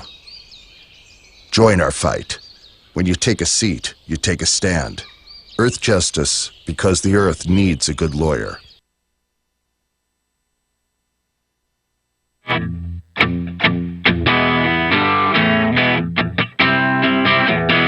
This is the Bill Press Show. Welcome back. This is the Bill Press Show. Filling in for Bill, I'm Karl Frisch. If you're just joining us, we're talking to syndicated columnist and investigative reporter Tina Dupuy. Tina, thanks for sticking around. Thanks for having me, Frisch. All right, and be sure to follow Tina on Twitter at Tina Dupuy. That's Dupuy. Tina, another issue that gets the right wing all worked up is voter fraud. And over the weekend, there was this horrible news out of North Carolina that a right-wing federal judge is allowing their draconian voter suppression law, which limits the early voting and requires voter ID and makes it harder for students to vote, and so on, gets rid of same-day voter reg, all these other horrible things that it does, is going to take effect in advance for the 2014 midterm elections. What do you make of that? I think that these laws have a way of creating of backfiring. I think that once people kind of I don't want to say that it's good, but like when people realize that their voting rights are being taken away, I think that there is an entire generation, a couple of generations of women who don't realize that women were not able to vote. We've only been able to vote in this country for the last 90 years, and that was actually for some of the European countries and Canada, that was actually pretty late. So when people are trying to take away your voice and your vote, it gets people really motivated, and people who will show up to the polls and go through these things. And we saw that in the 2012 elections, right? We saw huge turnout in places all over the country of African American and Hispanic voters. Right, and it was because people are trying to get you to not vote, and you have rights, and one of those, and if you have rights only if you express those rights. You can passively have your rights taken away, or you can show up and go through and go through this process and then allow the next people to be able to vote more easily. But some of these times there's a great backlash. I mean, if you think about it, like when 18-year-olds were not able to vote until I think it was the 72 election? 1968, I believe. No, you're right. It was 1972. 72 was the first time that 18-year-olds were able to vote, and it was this big thing because they could go and die in a war, but they were not able to vote. And so finally 18-year-olds were given the right to vote, and Nixon won in a landslide. And Tina, with that great fact, we're going to have to leave it there. I want to thank you, in the words of CNN, we'll leave it there. But I want to thank you for joining us this morning and getting up at the crack of dawn in New York to chat about your work. Thanks a lot for joining us. Thank you, Fred. And for people listening at home, the step, courtesy of Media Matters, There is one instance of voter fraud for every billion votes cast in this country. Absolutely. 31 instances for every billion, rather. Absolutely crazy. Stick around. We'll be back after this. This is the Bill Press Show. This is my computer. This is your computer. Let's go on the internet. Let's go. Click it. Yes. Okay. I cursor in between the R and the E. Pressing done, I want you to just push the period. She's gonna love me all over again. That's it. Jamaica, here you go. Here we go. Good job. Thank you. Thank you. And I did it by myself. Feel smarter. So, I'm kind of new here, but I've noticed a trend. My human does this funny thing where she goes around and gets all my toys, and then she hides them in that basket by the door. You know, but it's always the same basket, and it's always in the same place. And then she acts so surprised when I find them, but, you know, she's putting them in the same basket. Again. It's like, hello, that's where you put it last time. You were the worst at hide and go seek.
So, same time next week?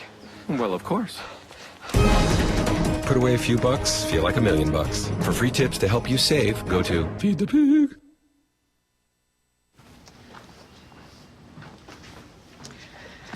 All right. I know this isn't any fun to talk about, but we should. Okay. So who's going to do what? I'll pack the dead batteries. Great. I'll only put what I don't need into a duffel bag. Perfect. That's totally unhelpful. No problem. Meanwhile, I will try to comfort everyone by speaking in a calm voice. And I'll try to get the generator going without any gas. Oh, let's not forget the cell phones, which probably won't work. Right. And who is going to handle supplies? I can forget to do a list for us. Thanks, pal. Well, I think we couldn't be any less prepared. I'm proud of you guys. Talk to your kids about who to call, where to meet, what to pack. Visit ready.gov/kids for tips and information. Hey, thanks for stopping by. You know, I followed your character since the first episode. I'm a big fan. Big fan. Thank you. And listen, your storyline, it makes for incredible TV drama. Thing is, your drug use is very adult content. Too adult for the kids. So I'm gonna have to block you. Oh, man. Yeah. Well, have a good one. You're a nice lady.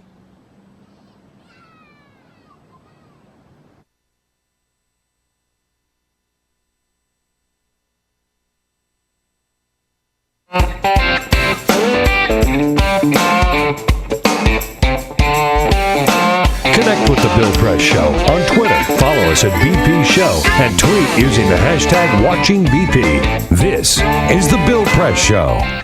Welcome back. This is The Bill Press Show. All morning filling in for Bill. I'm Karl Frisch. More about me at karlfrisch.com. Follow me on Twitter at Karl Frisch. Joining us in studio, for those of you watching at home, You'll be able to see him on camera. And for those of you listening, it's going to be a lot more clear, the audio, than a phone call. Is Zack Ford. He is the LGBT editor at thinkprogress.org.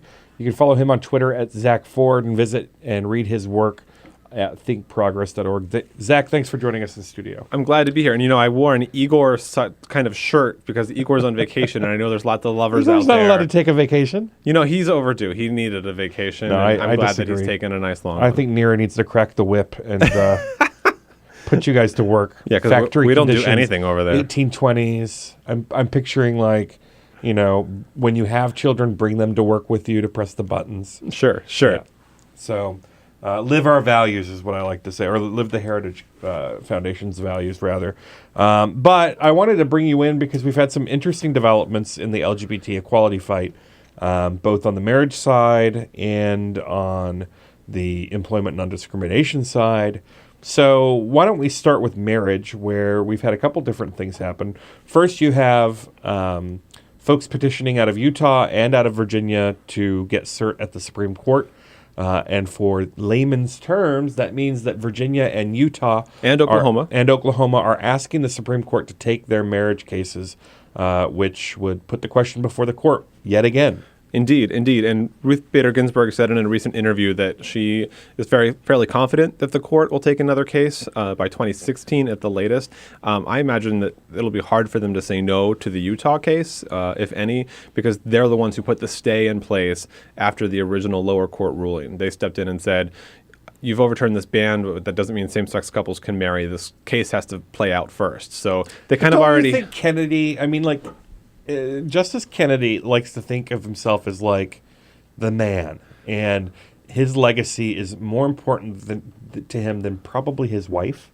And I feel like he looks at Virginia as like that special thing that he can do. Loving Virginia came out of Virginia, obviously.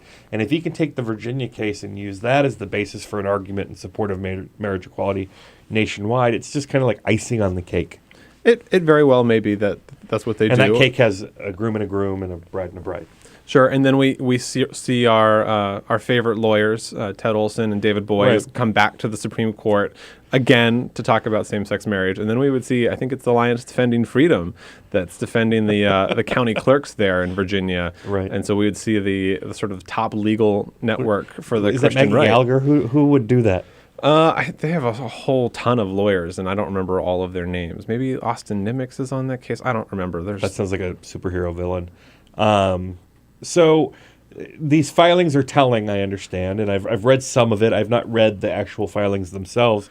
But what are the arguments that are being made in the Virginia and Utah and Oklahoma filings that are seeking to get marriage equality back before the Supreme Court? So, I engage with conservatives a lot on Twitter, and I think it's helpful to sort of frame how they think about what marriage is. I think most of us think about marriage in kind of two ways. We think about it as like a rite of passage. You maybe go to college, you get a job, then you get married, you buy a house, have kids, retire. Like, that's your life story, and like marriage is an important part of that. It's part of like adulthood is building that family.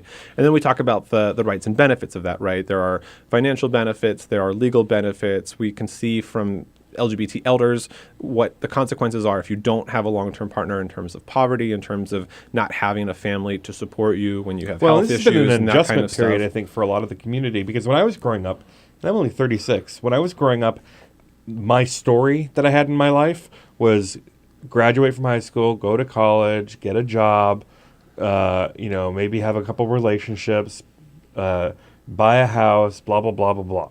It did not include marriage. And that was never even something that consciously entered my mind. I didn't have the dream of a wedding because to me, that was not an option. Sure. Well, and of course, that's not going to be in the minds of any kid that's growing up today. They're going to have that full arc of the American dream. Yeah, I think kids today, like, they just swap out the gender of who they're standing next to with the white picket fence, But conservatives have this, like, third way of thinking about marriage, which is this sort of social norm, this sort of force that, like, guides people's behavior and sort of shapes our values in society. And that's why you get arguments like the idea that marriage has to be just for opposite-sex couples because only opposite-sex couples can unintentionally get pregnant, right? Only a penis and vagina are going to combine to accidentally create a baby out of wedlock. So we need marriage to like guide these straight couples into marriage. And of course, if you listen to Dan Savage, most of these people are religious, and he would argue to them,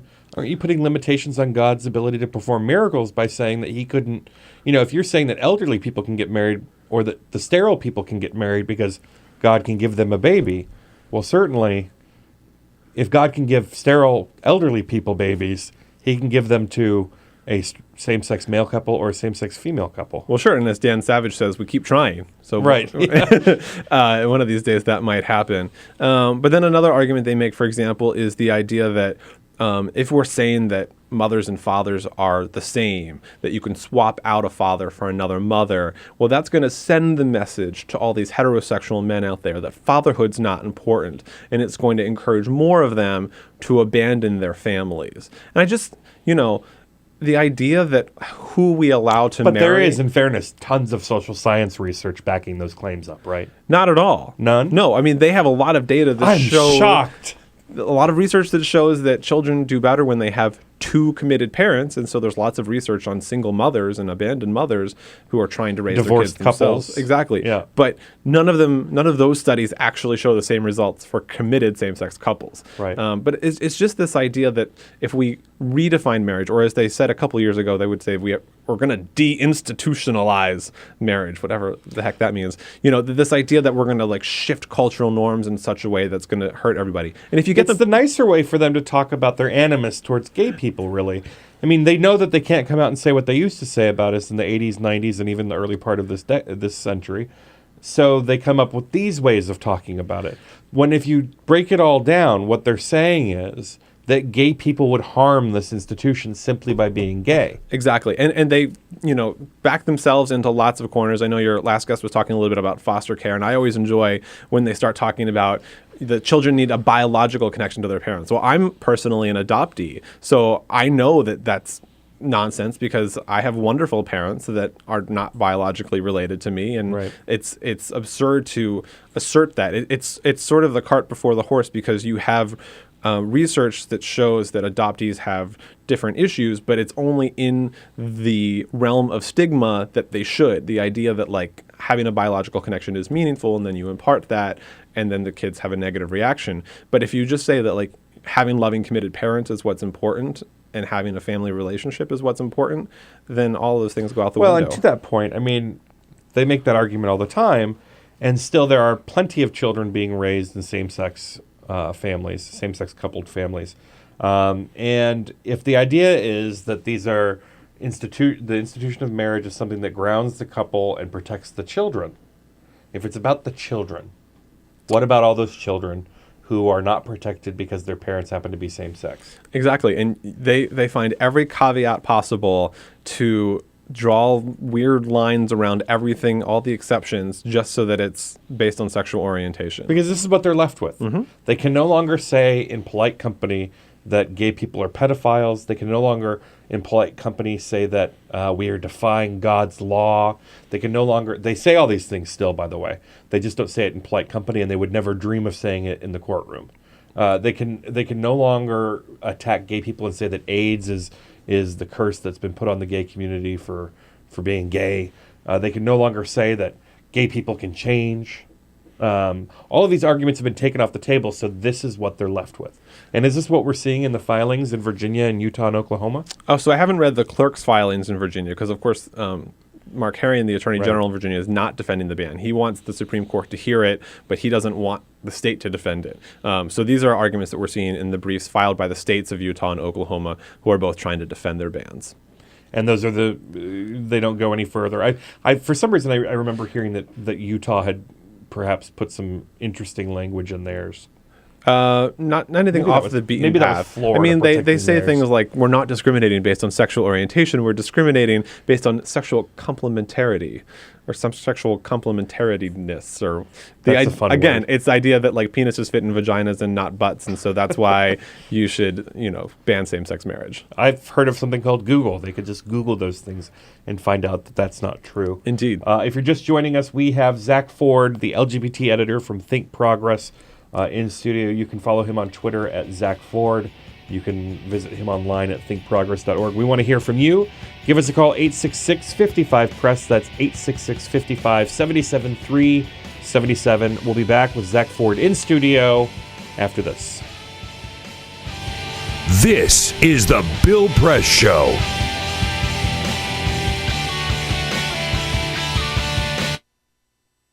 Two anti-government, self-described revolutionaries have shot up a pizza restaurant as well as a Walmart in Las Vegas. The internationally syndicated political series, The David Pakman Show, provides progressive talk, analysis, and interviews with the nation's youngest radio and television host, David Pakman.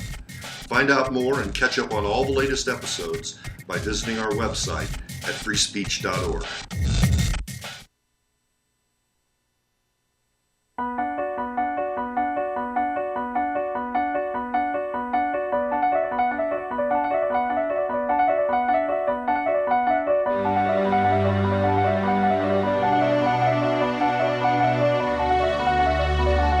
The most important issue on this planet right now is to protect and conserve biodiversity in the world's oceans. And I don't think people realize just how intimate our connection is with the oceans themselves. Not only do they provide the very foundation of life and control our weather, but life just simply could not exist without a healthy ocean. The real problem, though, is apathy. It's all out of sight, it's all out of mind, and people don't even think about it. But it doesn't matter whether you live in Peoria or on the coast. The fact is, whatever happens in the ocean affects all life forms on the planet Earth. If the oceans die, then civilization collapses. We all die. We cannot live on this planet without the oceans. This is, in fact, not the planet Earth. It's the planet ocean, but because we're a land-dwelling species, we refer to it as Earth. But it is the planet ocean, and the oceans are the heart and the foundation of all life on the planet.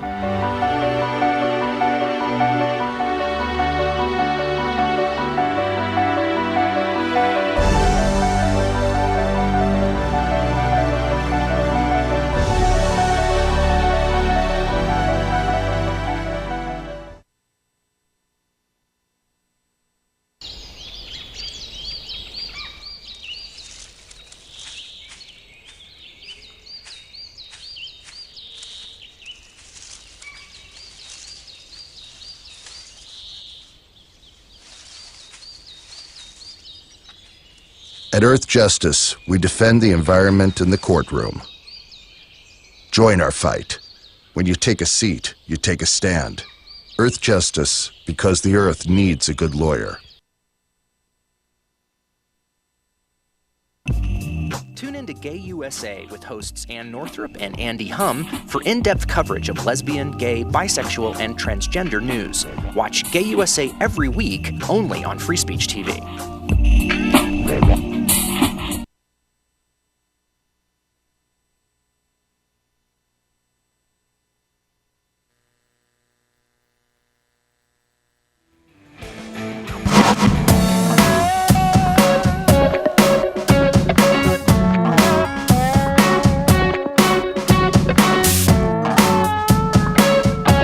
On your radio, on TV, and online. This is The Bill Press Show. Welcome back to The Bill Press Show. This is Karl Frisch filling in for Bill all morning.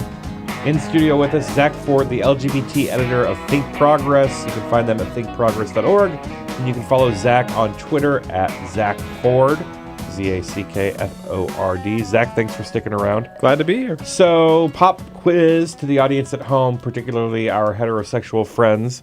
Did you know that in 29 states, lesbian, gay, and bisexual people and straight people can be fired because of who they love, and that trans people, it's 32 states, 31 states. And you may not believe it, but it's the truth. I mean, in this day and age, and we see this in the polling, when you poll people about employment discrimination, they don't believe you when you tell them that it's legal in let's just say 30 states to discriminate against LGBT people.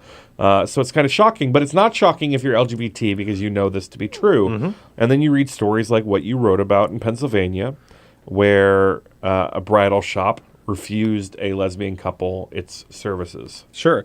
Pennsylvania is a weird case. It was the most recent state to get marriage equality, which made it the number 19 state for that. But it's the only state so far that has same-sex marriage but doesn't have any of these other protections. So you can get married, but if you show up at work and put a picture of your spouse on your desk, you could get fired for that.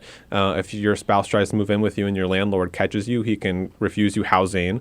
And if you want to show up at a business and they see that you're gay, they can refuse you business. Or if you have a bridal reception, a baby shower for your same-sex couple. Sure, all of these things. So this is the second example we've seen in the 2 or 3 months since marriage arrived in Pennsylvania where discrimination happened and it was perfectly legal because there's no state law and there's no federal law prohibiting it. So in this case, it was a bridal shop in Bloomsburg, Pennsylvania, and they said it was 2 brides, so you would think double the business for the bridal shop, but they said no, we won't serve a same-sex couple. So the Bloomsburg City Council because it's against God's law. Yeah, they definitely said it was for religious reasons. I believe their exact words were, "It's against God's law." Yes. So I assume that they also reject any non-Christian couples and also any mixed Christian same denomination couples. Or divorcees who are remarrying. Right. I'm sure there's a whole litany of other things. Do they check virginity of the women before they? It's an important thing to check. Yeah. Of course, if she was raped, then she has to biblically be married to her rapist. So there's possibility that virginity. Yeah, I'm not entirely sure. I do know that they are not required by law to be consistent in their religion. That's true too. When meaning it out, so they don't have to be sane; they can just hate on gay people. Yeah. So one of the good things that's happening in Pennsylvania is lots of local municipalities are passing laws, and the Bloomsburg City Council is actually going to meet tonight to see if they should pass one because now they know that discrimination takes place in their own community. But it's a really jarring juxtaposition that they can legally get married and receive all of the benefits, but they can be refused service anywhere along the way. Well, when we come back in the next segment to close out the hour, I want to talk about Tennessee, where a fight to protect LGBT people from discrimination in a state that allows discrimination. It's kind of like one of those scenarios where it's 2 steps forward, 2 steps back. So stick around. We're talking to Zack Ford, the LGBT editor of Think Progress, and we will get into that when we come back. This is the Bill Press Show.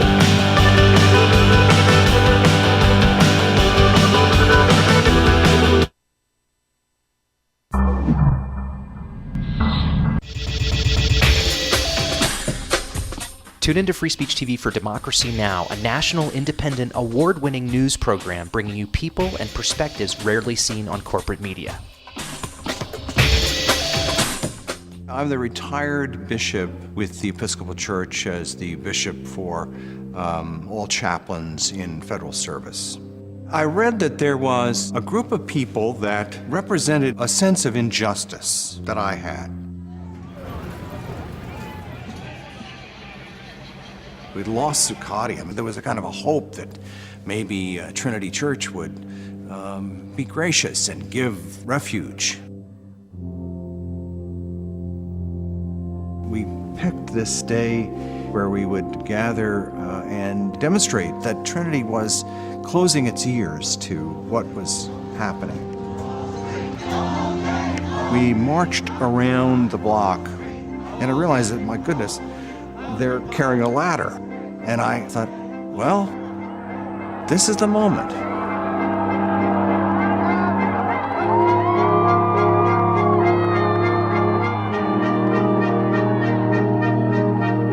You could feel a spiritual presence. You could feel a certain something.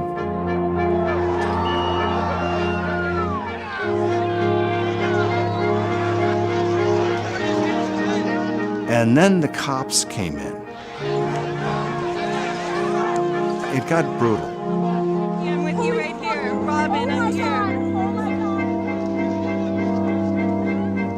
The church needed, in this moment in history, to stand alongside of these protesters. The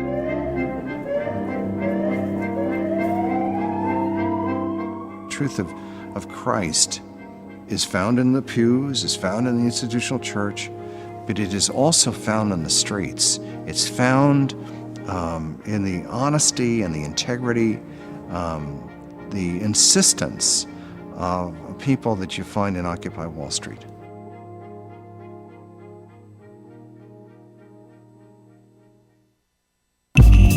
Tune in to Gay USA with hosts Ann Northrup and Andy Hum for in-depth coverage of lesbian, gay, bisexual, and transgender news. Watch Gay USA every week, only on Free Speech TV.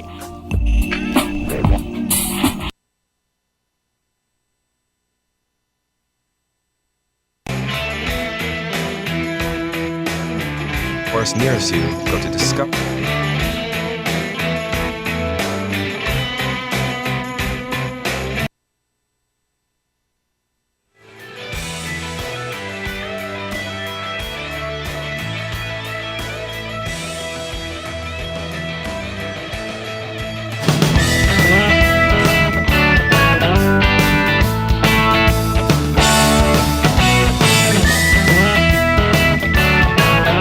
Seen on Free Speech TV and online on TawkrTV. This is the Bill Press Show. Welcome back. This is the Bill Press Show. Filling in for Bill, I'm Karl Frisch all morning as we round out hour 2. Zack Ford, the LGBT editor of Think Progress, here with us in studio. Follow him on Twitter at Zack Ford. Zack, a couple months ago we dealt with the issue in Arizona where they were passing a bill that would have allowed discrimination based on sexual orientation because of religious freedom and other BS, baloney. And one of the reasons that was so jarring for, I think, the business world is because they don't think about it necessarily. But in places all over the country, there are no laws on the books that protect LGBT people from discrimination in public accommodations. So in a lot of cities, what you have is ordinances put into place, like we just saw in Houston, for example, that deny or make illegal such discrimination based on, if you want to get a hotel room, if you want to use a bakery to buy goods, whatever it happens to be. In, I believe, Chattanooga, Tennessee, they passed an ordinance that was non-discrimination ordinance in Chattanooga, with pushed by their first openly LGBT city councilman, who was also an attempted recall subject by these same right-wingers. And the city voters voted to rescind those protections. They what sure do you did. make of it? It's sort of Anita Bryant all over again. Yeah. The protections, we should also say, extended domestic partner benefits to city employees, which is sort of like, it's just city employees. Right. But there are another set of benefits there, too, that are being stripped away from same-sex couples there. And, it's just a reminder that, like, as much as we make progress, there are still people out there that are trying to pull it back. And Tennessee is a state where we've seen a lot of this. For several years, they were debating a Don't Say Gay bill, which would have prohibited teachers from talking about the issue of sexual orientation, which would have prevented them from stopping bullying from taking place in the schools. Although, of course, the gentleman who promoted those, the good senator, lost his primary. So he might be... One good piece of news. I mean, he didn't lose it to a pro-gay ally. No. But at least he got punished. Right. We're not sure if the other Republican will be any better if he gets Even elected. If he's just equally worse. Yeah, at least, I mean, he won't be going on, TMZ saying that we have AIDS because some guy had sex with a monkey. But but Tennessee is a state where they also, when I think it was Memphis passed non-discrimination protections, the state actually passed a law that said that cities were not allowed to create non-discrimination protections that went further than the state level, essentially banning cities from creating LGBT because protections. The GOP is nothing if not committed to local control. Exactly. So we have to remember that, like, as we make progress with marriage, which, might be a done deal in a year or two, and as we continue to have more awareness and visibility for trans people and things like that, that there are still a lot of people who don't... That's why these things have to be nationwide. Exactly. And why we will continue to fight in local level and on the state level, but ultimately the solution has to be nationwide, because while it might be easy to get something passed in the next 5 years in Pennsylvania that protects LGBT consumers and employees and tenants, it's not going to be so easy in Mississippi and Alabama, and gay people still live there. Indeed. And I've heard from people that work in community centers and state groups down there that as we have a lot of progress in other areas, they see a backlash. They see this LGBT equality advancing elsewhere, and they say, we don't want that here. And there's blowback, and they see increased bullying, increased harassment, and just increased volatility against the community. Well, we can count on you, Zack Ford, to keep us up to date on all these issues and more. LGBT editor of Think Progress, Zack Ford, thanks for joining us in the studio. In the next hour, the final hour of the show, we will have Jim Walsh, the CEO of DSPolitical, and Elizabeth Wydra from the Constitutional Accountability Center in studio. You won't want to miss it, so stick around.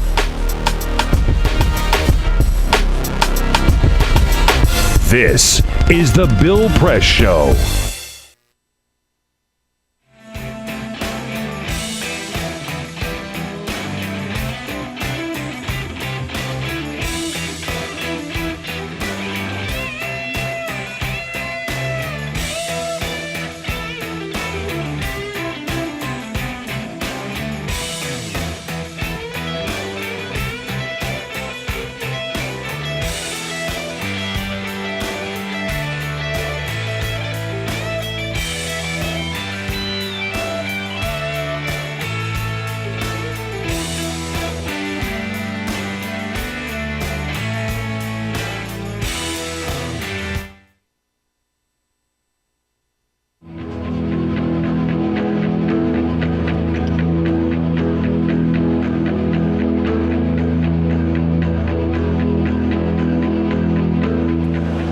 Here reporting from Houston, Texas for Climate Desk. Now, one of the biggest uncertainties in climate science right now is the role of clouds.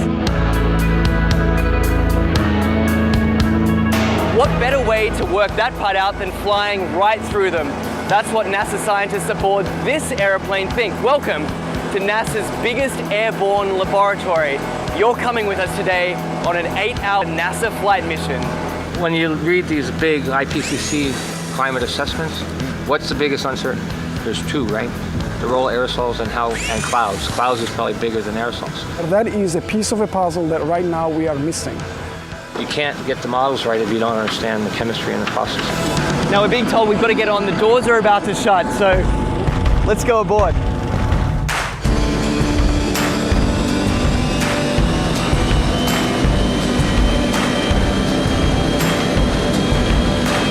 Every time you turn on the weather, every time you hear a climate change prediction, that information has to come from somewhere. And it starts by getting sucked out of the air from planes like this.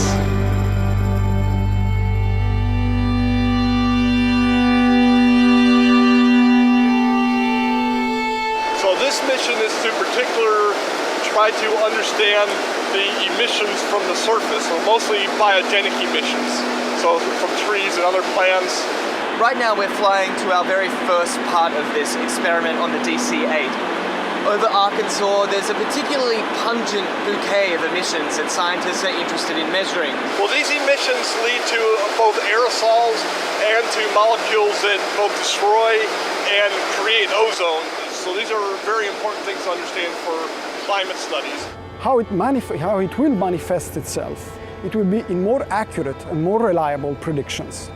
So what we're doing is taking a series of flyovers, each at a different level of the atmosphere, scooping up those emissions, testing them, and hopefully scientists are going to see exactly what's in this column of air all the way up. The data that we collect in one flight can keep busy 60 scientists and students for 3 years, 4 years. We're still studying data from data collected 20 years ago. In fact, this particular mission today is its most heavily equipped in its nearly 30 years of service. Each one of these consoles here is a specially equipped scientific instrument designed to collect all sorts of different data in real time. And this instrument here tracks the sun. We're looking at mist chambers. They're used to strip soluble gases. This black line is the CO2. It's about 390 ppm right now. We're putting these filters in the bags that we've got the aerosols that we trapped out of a certain amount of air. And so we're sampling up here about 150 liters a minute. That ultimately flows back into the operational models. It flows back into what goes on TV every day. Anyway, I gotta get this sample going. You do it. It's a busy man at work. We can't let him rest. Well, get this. We've just spent 2 hours crisscrossing this one cloud formation. In, back out again, back in again. Then they grow, and we track them as long as we can, and then we let it go. Even one cloud can hold a host of answers to the mysteries of climate change. The patterns of, where the clouds are, what type of clouds we see, what kind of weather systems they're associated with it, that'll all be shifting in a shifting climate, in a world with climate change. Then the big spark is this, is when we actually get the meat on the grill.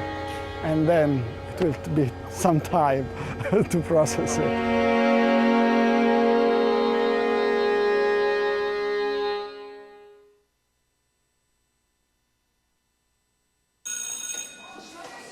Don't look at me. Your hair's a bit frizzy today. Oh, you should pick that up. Oh, you're such a dork, loser. Here, let me help you with that. Oops. Every day, kids witness bullying. Oh, look. Your crush is looking at you. Poor you. They want to help, but don't know how. See, no one here's gonna help you, because no one Teach your kids how to be more than a bystander. Visit stopbullying.gov. If you drive buzzed, it could cost you around $10,000. You'll face major legal fees, major fines, and steep insurance penalties. You could lose everything. Nothing kills a buzz like getting pulled over for buzz driving, because buzz driving is drunk driving. When some people struggle with their mortgage payments, they become frozen, petrified.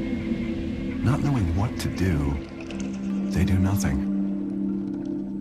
But the people who take action are far more likely to get the most positive outcome. Making home affordable is a free government program. Call now to talk one-on-one with a housing expert about the options that are right for you. Real help, real answers, right now.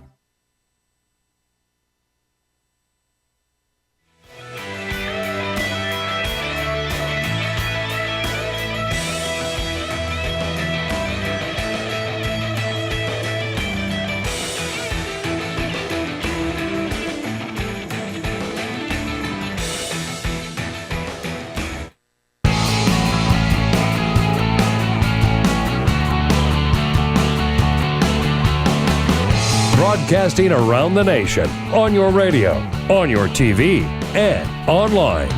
This is The Bill Press Show. Good morning. This is The Bill Press Show, filling in all morning. I'm Karl Frisch. More about me, follow me on Twitter at Karl Frisch. That's KarlFrisch. You can also follow me online at karlfrisch.com and look me up on Facebook.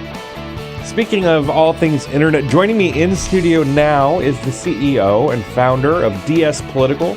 You can find them online at DSPolitical.com.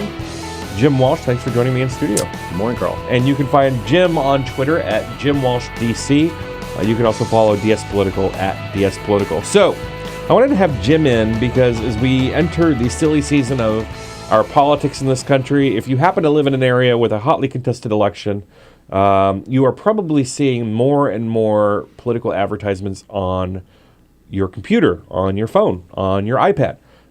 You're seeing banner ads just like you always have. You're seeing pre-roll videos, those little short videos that run before you watch the video that you actually wanted to watch, before you watch the Grumpy Cat or whatever. You're seeing more and more of these for your local candidates and the candidates running for state, for Senate and governor in your state. And it's not by accident that you're seeing these ads. Jim, you work for DSPolitical. You started DSPolitical with an eye towards making sure that candidates, political parties, causes have the ability to actually find the voters that could actually vote for them, which is kind of a novel approach to online advertising. How the heck does it work, and how did we get here? Well, it is. It's great to get here, by the way. Well, it's complicated stuff. Right. You know, I usually kind of explain what we do and kind of how this technology works by giving a little bit of a history lesson. Yeah. I love history lessons, first of all. And I think, for people who don't really follow this, I think it's fascinating. I mean, we'll get to the history in just a second, but when I look for shoes online, all of a sudden I see ads for shoes everywhere. Mm-hmm. That technology has to be a piece of this, but it started a lot earlier than that, just getting ads on the internet in general.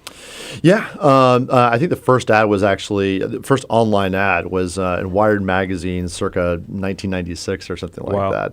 Of course, in the late 1990s, there were millions of websites, maybe more than that were going up every single day. And the question was, how do you actually monetize that space? Lots of them didn't. That's why we had, I think, the tech boom that we experienced at the beginning of the 2000s. But essentially, the idea was that as an advertiser, especially for a political advertiser, you would try to find, some space where you find enough people where you could reach with your advertising. Well, back in the late 1990s, you would have to call 30, 50, 100 different websites individually to actually get your ad space placed. Yeah, you would think we should find these voters. Well, if I want to be on the New York Times, I better call the New York Times. Exactly. If I want to, kind of like how you would buy a print ad. That's exactly how it was. I mean, this is a new model that was being formed. Well, from this, efficiencies always come out of a market, and they were trying to figure out exactly how best to make sure it was easy to get large scale to reach voters on the internet. So ad networks were created. So essentially, advertisers, whether it was for shoes or for cars, started advertising through ad networks that were conglomerations of many different websites. So you could somebody would be like, I can get you on these 65 websites that have a reach of 25 million people. Exactly, and which was great. It made it very easy for advertisers to get broad scale. But it was such a good idea, lots of different ad networks were created. And as a result, you never knew if you were going to go to ad network A and find New York Times, or if you had to go to ad network Z and find New York Times. Or if you were using ad network A for a couple of years, and then all of a sudden the New York Times got a better deal with B. Exactly. And now you had to buy both if you wanted to be on the New York Times. It just became very complicated for advertisers to actually use. In addition, there wasn't very much efficiency, right? I mean, the idea of actually advertising was very similar to print in many ways. The best you could do was actually serve an ad to sort of a zip code, if you would. Essentially from these grew what we call DSPs, or demand-side platforms. Hopefully this isn't too dry stuff for your crew, but just to be very fast about it, a demand-side platform essentially connects all of the various websites together into a series of ad networks, which allows us to actually bid on every single impression for an individual person every time a page loads. This. So when I go to the New York Times website and I see a banner ad across the top that's selling shoes, that shoe company bid in real time for that space. Exactly. And when I press reload and it's a different ad, the same thing's happening. Exactly. And again, this intuitively, because every time you reload a page, you don't see the same ad over and over again unless it's New York Times top of the fold. Right. It's almost every time you see a new ad that pops up. Well, the reason why is advertisers are literally bidding in exchange for your impression. Now, the same technology allows us to do one critical innovation within the advertising space, which is actually bid on an individual sort of audience profile. So back in 2006, there was a technology that was added to DSPs, which allowed us to take an offline file of, say, potential car buyers, match that with a cookie pool of people that signed up for various services that had certain information associated with those cookies, and then serve ads only to those people that match that offline file. And I think everybody has heard of cookies because at some point or another, we've been on a support line and been told, now go to your privacy settings. Now you want to erase your cookies. Exactly. Maybe that's the problem. Exactly. So cookies are really just these little bits of code that go into your browser when you visit a website or click on a link that vendors are using to collect information about you. Yes. Typically, your experience with cookies is that you go to BarackObama.com or you go to Honda.com or GeneralMotors.com. And once you start shopping for a car or looking at different political candidates, there's a cookie that's actually embedded on your browser once you've actually gone to that website. Right. Well, that's why you start seeing ads for shoes and cars everywhere else you go on the internet, because that cookie is actually being used to bid on advertising to you. Well, as a result of that, that's sort of the passive way of actually using this technology. It's kind of waiting for people to come to your website and then serve them what we call remarketing ads. Well, the innovation that we've kind of worked on ourselves at DSPolitical is matching voter files with a conglomeration of cookies. So we have 600 million of them actually, and then serving ads proactively to those people, even if they haven't come to our clients' websites. So you take a giant cookie pool of 600 million because you need more than one cookie for each person because they expire, they go away, whatever, and you match it against the voter file. So now if I'm candidate X running for state legislature in Wyoming, I can call DSPolitical and say, I want to advertise only to the people who are going to be voting in my primary. Exactly. And we'll advertise to everybody in the general. But right now I want to talk to, my pollster says I want to talk to women Democrats who voted in the last primary because they're going to be the people I need to win. Exactly. And now I can actually do that. I mean, that's exactly right. I mean, in many ways, we kind of consider ourselves sort of the post office for the internet, right? At the end of the day, like we make it possible for advertisers, especially political candidates, progressive political candidates, to actually reach their specific voters wherever they are on the internet. And so from a network reach standpoint, we have the ability of actually reaching over 90% of the U.S. internet. We have about 135 million registered voters that we can reach uniquely. And this eliminates all of that waste that we had previously where you're trying to reach everybody in a zip code. Well, now we can actually talk to only the registered voters. Right, because if you ran an ad online, and I wanted to only talk, my votes that I wanted to get were women Democrats who voted in the last primary, I'd also be reaching all the other Democrats and the Republicans who won't even vote in my primary, and people who aren't even registered to vote, and people who aren't even eligible to register to vote. So there's a lot of waste in the old way. Yeah, and we represent only progressive and Democratic candidates, so which means that these dollars are incredibly important. If we're working for a union, their job is to make sure that our job is to make sure that those dollars are spent incredibly efficiently. And so this technology allows us to do that. And you mentioned that you work only with Democrats and progressives, and I know that there's been some controversy in the political space about whether or not partisan firms or partisan technology is the way to go. I mean, I happen to be a firm believer that I don't want to help innovate for my opponents. The theory being that if I have somebody building web tools for me and I tell them, wouldn't it be better if the petition tool did X, Y, or Z, and then they make that change and sell that to my opponents? Well, that doesn't help me very much. But you guys only offer these really highly targeted voting ads, digital ads, to Democrats and progressives. Yeah, for us, it's an ethical decision. Everyone in my company, including myself, our background are working on campaigns. I worked on campaigns for a decade. Been involved in progressive technology for over 8 years at this point.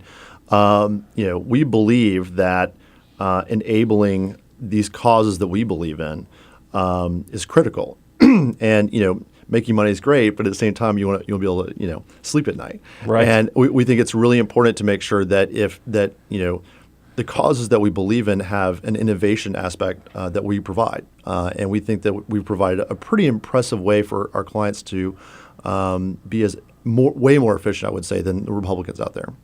Well, I'm sure that there are folks listening at home who might have questions about why there are petitions and why do we get so many emails asking for money and why do I see this ad instead of that ad. So if you want to ask Jim Walsh, the CEO of DSPolitical, a question about political technology, give us a call, 866-55-PRESS. That's 866-55-77-377. Jim, would you stick around for the next segment with us? Absolutely. All right. Jim Walsh here, the CEO of DSPolitical. Follow him online at Twitter, Jim Walsh DC, and at DSPolitical. And of course, you can visit them online at DSPolitical. Stick around. When we come back, more with Jim Walsh and your questions. This is the Bill Press Show.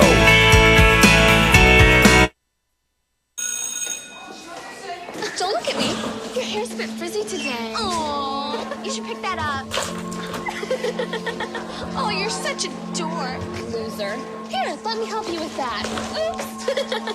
Every day, kids witness bullying. Oh, look. Your crush is looking at you. Poor you. They want to help, but don't know how. See, no one here's gonna help you, because no one Teach your likes you. kids how to be more than a bystander. Visit stopbullying.gov. If you drive buzzed, it could cost you around $10,000. You'll face major legal fees, major fines, and steep insurance penalties. You could lose everything. Nothing kills a buzz like getting pulled over for buzz driving, because buzz driving is drunk driving. When some people struggle with their mortgage payments, they become frozen, petrified. Not knowing what to do, they do nothing. But the people who take action are far more likely to get the most positive outcome. Making home affordable is a free government program. Call now to talk one-on-one with a housing expert about the options that are right for you. Real help, real answers, right now. Here at the GED Pep Talk Center, we have pep talkers standing by to get you motivated for your GED diploma. Text the name Terry to 69222 for a sympathetic pep talk. You show people what you really are. Or for a gentle pep talk, text the name Deborah. You know you're going to make people very proud of you. And if that's not enough, text the name Danny for an extreme pep talk. Prove everyone wrong. Show them you're the boss. Get your GED pep talk and find free GED classes. Text the name of the person you want a pep talk from to 69222.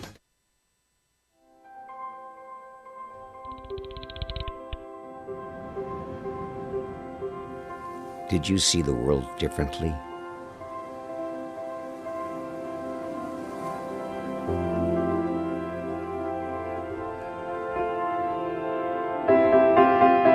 Did you celebrate the victory?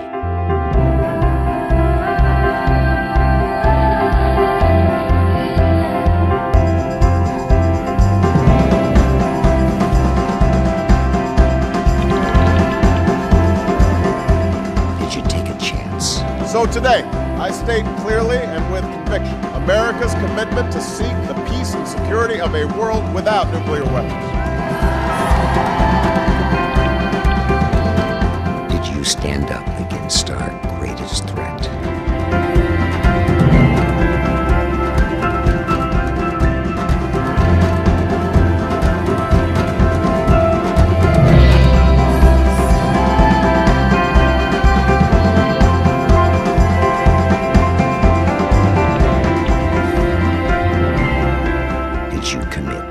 Change the world.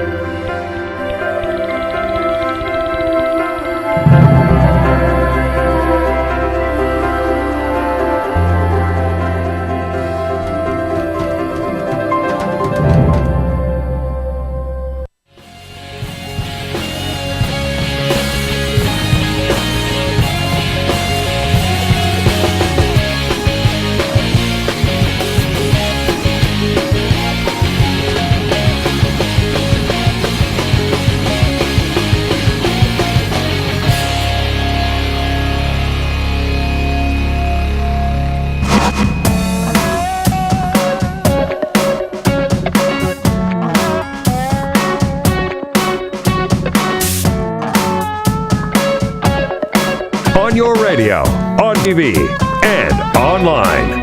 This is The Bill Press Show. Welcome back. This is The Bill Press Show, filling in for Bill all morning.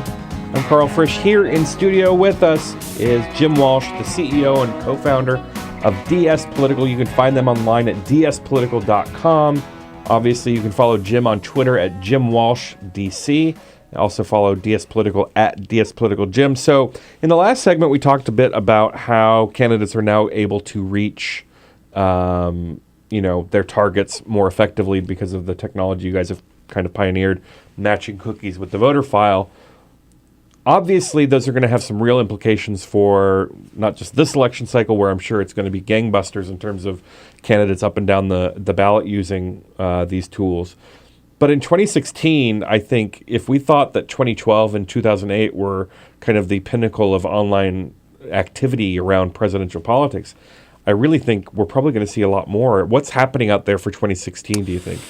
So certainly not going anywhere. Right. The fact is that in 2008, your typical candidates, even national candidates like Barack Obama, were spending approximately less than 1% of their entire media budget on digital advertising. Between 2008 and 2012, the private corporate space went from around the same percentage to around 30%, which means including TV, including print, including radio, everything. Folks are spending about 30% of their marketing budgets on digital advertising because it works. It finds consumers. Well, the political space kind of has had a hard time catching up, and part of it's because I think there was not enough innovation within the space to make it possible to be as efficient as possible. So that's kind of the problem that DSPolitical has been trying to solve, which is provide a way for candidates to actually reach voters in a very specific, efficient way. Between 2008 and 2012, typical percentages of digital advertising spending as a total budget went up to about 10%, which is actually a big deal. We're expecting in 2014 it'll approach somewhere in the neighborhood of 15%. By 2016, I mean, it may actually even have caught up to the typical allocations that you see from all the various corporations out there. Because the fact is that less people are watching live TV, more people are getting their content online. They're watching Hulu, they're using Netflix, and they're fast forwarding through TV ads. Well, and I'm kind of one of those people. Like I'm a weird political dork in that when I see a political ad, I slow down the fast forward, which I know is strange because most people would skip that above all else. But how do candidates continue to carry the message or whatever message they want to take, whether it's a message promoting their candidacy or attacking their opponent, when I have lots of friends who have no cable television. Like they have Hulu, their parents' HBO to go, and Netflix, and then that's it. Yep. Yeah, no, I mean, we consider those people, low TV watchers, right? The reality is that, those are very hard people to reach unless you're knocking on their door. It's hard to reach them because they have a cell phone that, oftentimes, they change. So campaigns are innovating as quickly as they can to deal with just the realities on the ground that people are harder to reach these days. And it's not just on TV; it's also on cell phones. They change much more quickly. So what you're going to see in 2016, and you'll see in 2014, as a matter of fact, a lot more spending on digital advertising, specifically matching voter files against mobile devices also. The reality is that the adoption of mobile devices and tablets is one of the fastest in technical human history, and so being able to reach voters on the devices and wherever they go is critical. And so you're going to see more of those emails coming in asking for money. You're going to see more digital advertisements. You're going to see more online outreach, and it's only going to continue to grow. Well, I imagine that most campaigns will look at it and say, well, we can still reach these people on television, but even if I'm only going to spend a little bit of money, I've got to spend this money to reach the people who aren't even watching television. Right. It's absolutely fascinating. And looking at the race, I mean, if we had to predict in 2007 or 2006 what was going to happen in 2008, we would have said, well, Hillary Clinton's going to be the nominee, and that's all we have to say about it. But we had two extremely competitive elections in 2008 for the first time in many generations. Democratic primary, very competitive. Republican primary, extremely competitive. This time we're pretty much in the same scenario that we were in before. Hillary Clinton probably has a stronger chance at the nomination than she did last time. But you've got a competitive Republican nomination as well. Does that bode well for innovation? It's an interesting question. I think that innovation is going to happen no matter what scenario you find on the ground during the primaries. I do think that a competitive primary does cause, forces campaigns to actually be more innovative, I think, in many ways. And it's good for campaigns. It's very healthy. I think you certainly saw that in 2008. Now, one thing that we believe did come out of the 2012 election, especially from the Barack Obama's campaign, that was completely unique and something we had not seen before in as much scale, was the merging of data and the use of incredibly smart data modeling with voters to actually make sure that that voter outreach was actually as efficient as possible. That's why you saw so much work being done in Ohio. That is going to be something you will see a lot in 2014. There are lots of firms like Civis Analytics, Blue Labs, what have you, Catalyst, that actually create these models from offline data to make voter outreach more efficient. These are the things that we're door knocking, phone banking, phone banking, direct mail, exactly. Direct mail. And that's what we actually, that's kind of like we use those for internet advertising as well. So we take those models to make sure it's possible to reach people in an efficient manner. Well, it's certainly fascinating. I'm glad that we had an opportunity to chat about it. You're going to stick around for the rest of the hour. And coming up, we've got Elizabeth Wydra. She is the Chief Counsel for the Constitutional Accountability Center. Believe it or not, the Supreme Court is coming back very soon. Very soon. It's scary, really. Stick around.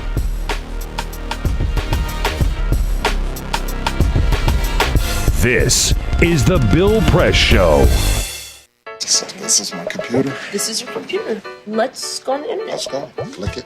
Yes. Okay. I cursor in between the R and the E. Racing dot. I want you to just push the area. She's gonna love me all over again. That's it. Jamaica, here you go. Here we go. Good job. Thank you. Thank you. And I did it by myself. Feel smarter. So, I'm kind of new here, but I've noticed a trend. My human does this funny thing where she goes around and gets all my toys, and then she hides them in that basket by the door. But it's always the same basket, and it's always in the same place. And then she acts so surprised when I find them, but, she's putting them in the same basket. Again. It's like, hello? That's where you put it last time. You were the worst at hide and go seek.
So, same time next week?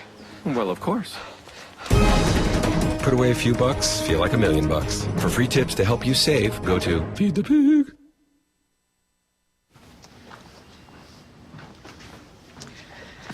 All right.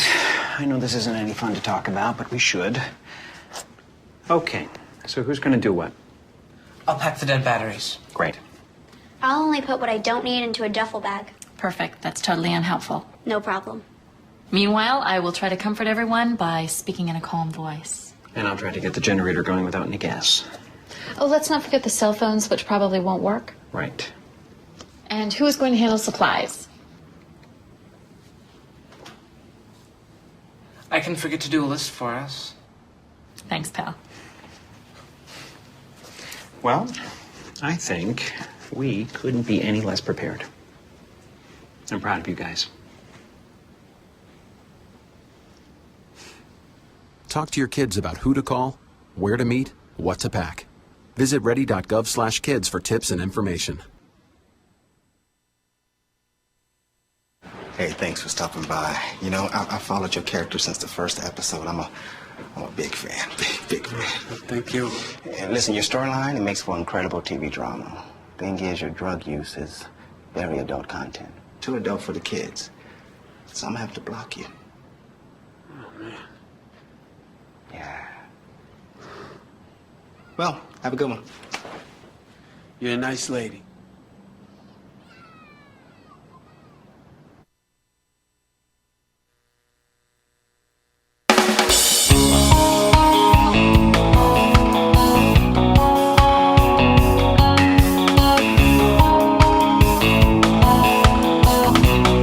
Connect with The Bill Press Show on Twitter. Follow us at BP Show and tweet using the hashtag WatchingBP. This is The Bill Press Show. Welcome back. This is The Bill Press Show, as that voice just told you. I'm Karl Frisch, filling in for Bill Press all morning as we finish up this final hour of The Bill Press Show. More about me at karlfrisch.com. Follow me on Twitter at karlfrisch. Joining Jim Walsh and I in studio. Jim's been here since the top of the hour, the CEO and founder of DSPolitical. Joining us in studio is Elizabeth Wydra, friend of the show and chief counsel at the Constitutional Accountability Center. Elizabeth, thanks for joining us. Great to be with you, Karl. You being here can mean only one thing, and that means that the Supreme Court Dun, dun, is getting dun. ready to come back again. And if anybody's watching, sure, we left on a weird note the end of the last term. Hobby Lobby gets decided, and the court conservatives were very careful to be like, no, we're not going too far, don't worry. No, don't worry, baby. No, don't worry. And then, like, a couple days later, it was like, bam, we're going that far. So now we find ourselves with a few circuit courts going after Obamacare again, some cases finally getting decided, and potentially we're going to see Obamacare back at the Supreme Court. People have probably heard about Halbig, and they've probably heard about the King case as well. They both came out on the exact same day. I haven't been able to make much sense of it, even though I'm a fairly educated person when it comes to this stuff. Can you walk us through this, please? Well, that's because it's the most bizarre legal argument that they could come up with. It's basically they're folks who want to kill Obamacare any way they can, and they couldn't do it in Congress. They lost the 2012 presidential election, and so they've been trying to find a way through the courts to gut the act. Right. That's their stated mission. And so some clever lawyers, this is, I have to say, this is sort of lawyering and lawsuit that gives lawyers a bad name. It's total gotcha lawyering. They found this phrase in the statute that talks about how the tax subsidies given to low-income Americans to afford health insurance on the exchanges that are set up under the Affordable Care Act, how it talks about how those exchanges will be established by a state.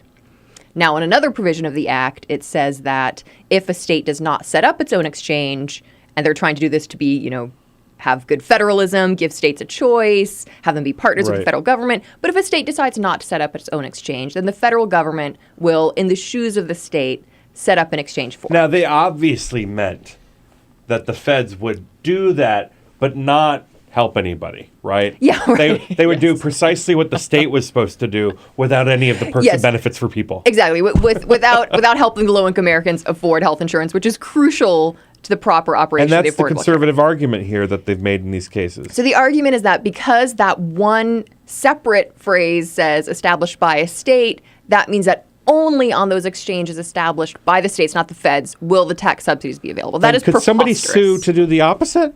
Could somebody sue saying this section of the the law says that the federal government will set up exchanges, so all these state exchanges, which are referenced in a different portion of the law, they're unconstitutional? Well, I would normally say no, but apparently there are few things to it, too few steps that these folks won't take. But when you look at, as you're supposed to do under long established legal precedent, you're supposed to read the words of a statute in the context of the rest of the statute and the general purpose of the statute. And when you do that, it makes absolutely no sense that Congress would have written the law, one, to take away tax subsidies for low-income Americans in states where the federal government steps in their shoes. Certainly not the Congress that wrote this law. Exactly. And notably, they would have been giving governors who were opposed to Obamacare the way to gut the act. They would have been saying, here, you can veto the law, because if you choose not to set up an exchange, you will make the structure of the Affordable Care Act crumble.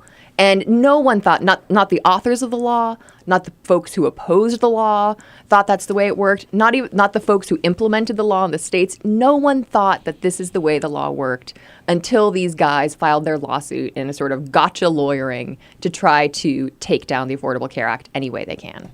So you had two decisions at once in this case on the same day, one ruling that was ludicrous and the other saying, yeah, that's right. That's what they meant. Yeah, exactly. Yeah. So the D.C. Circuit Court of Appeals, in a divided opinion, 2 judges said that, yeah, sure, okay. We're just going to take a sort of myopic look at these isolated words in the statute and say, yes, you can kick off, low-income Americans who need these tax subsidies from the exchanges when the feds stand in the shoes of the state.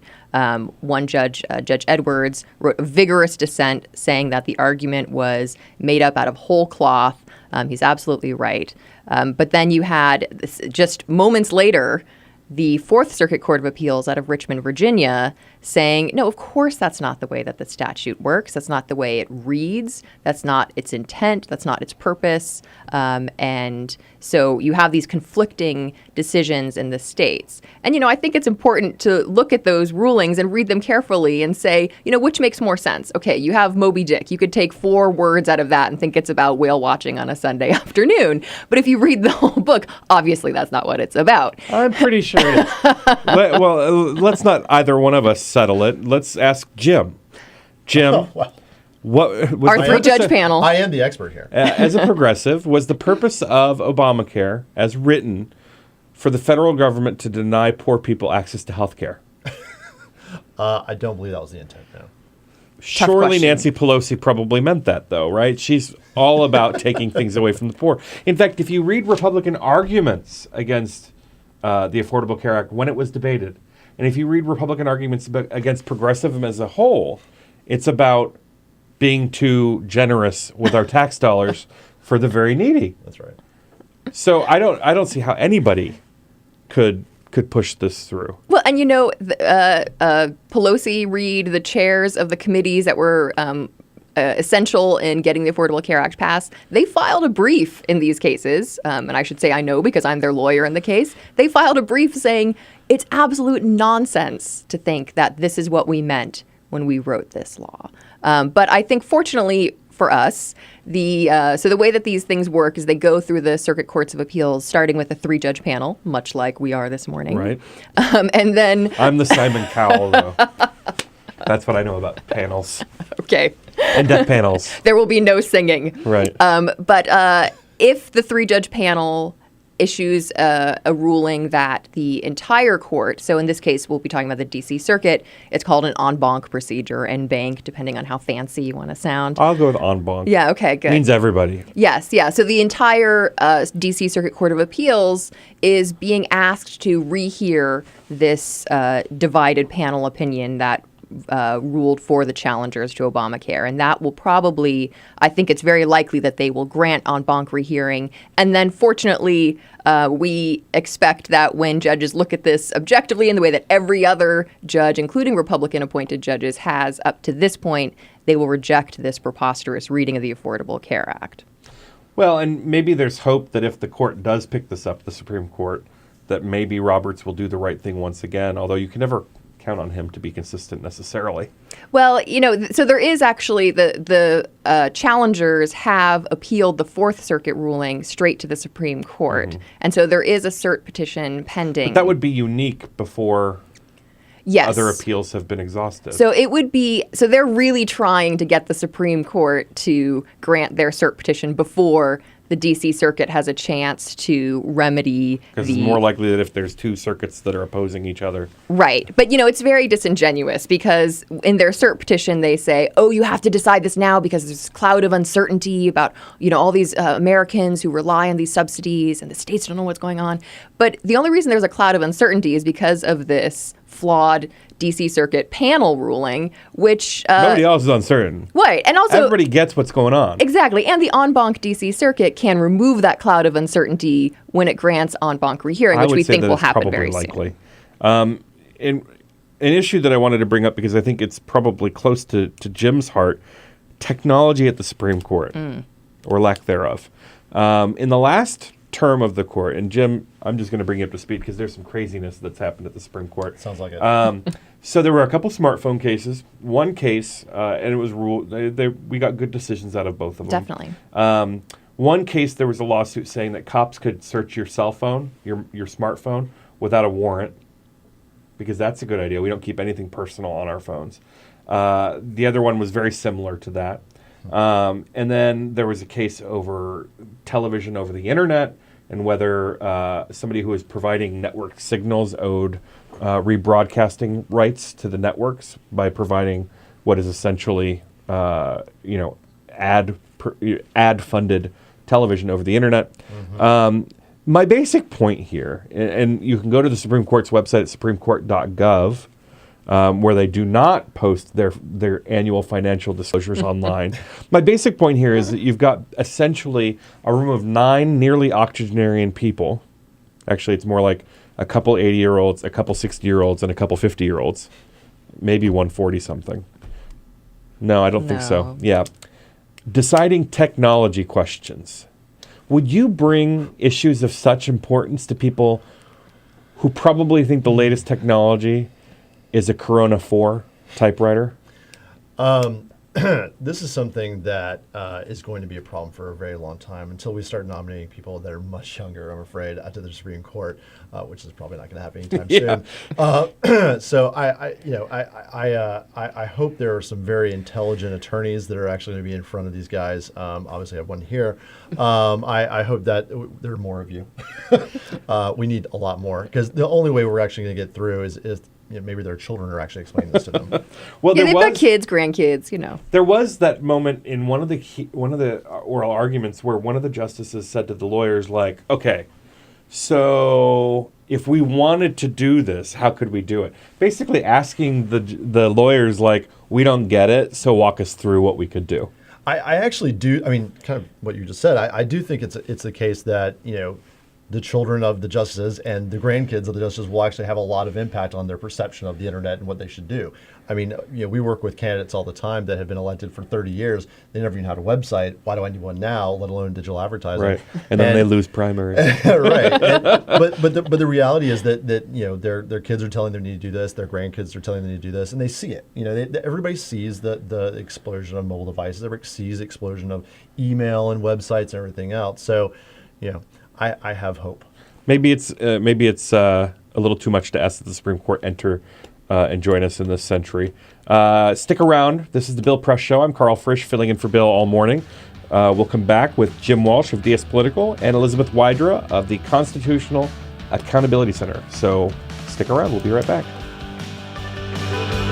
This is the Bill Press Show.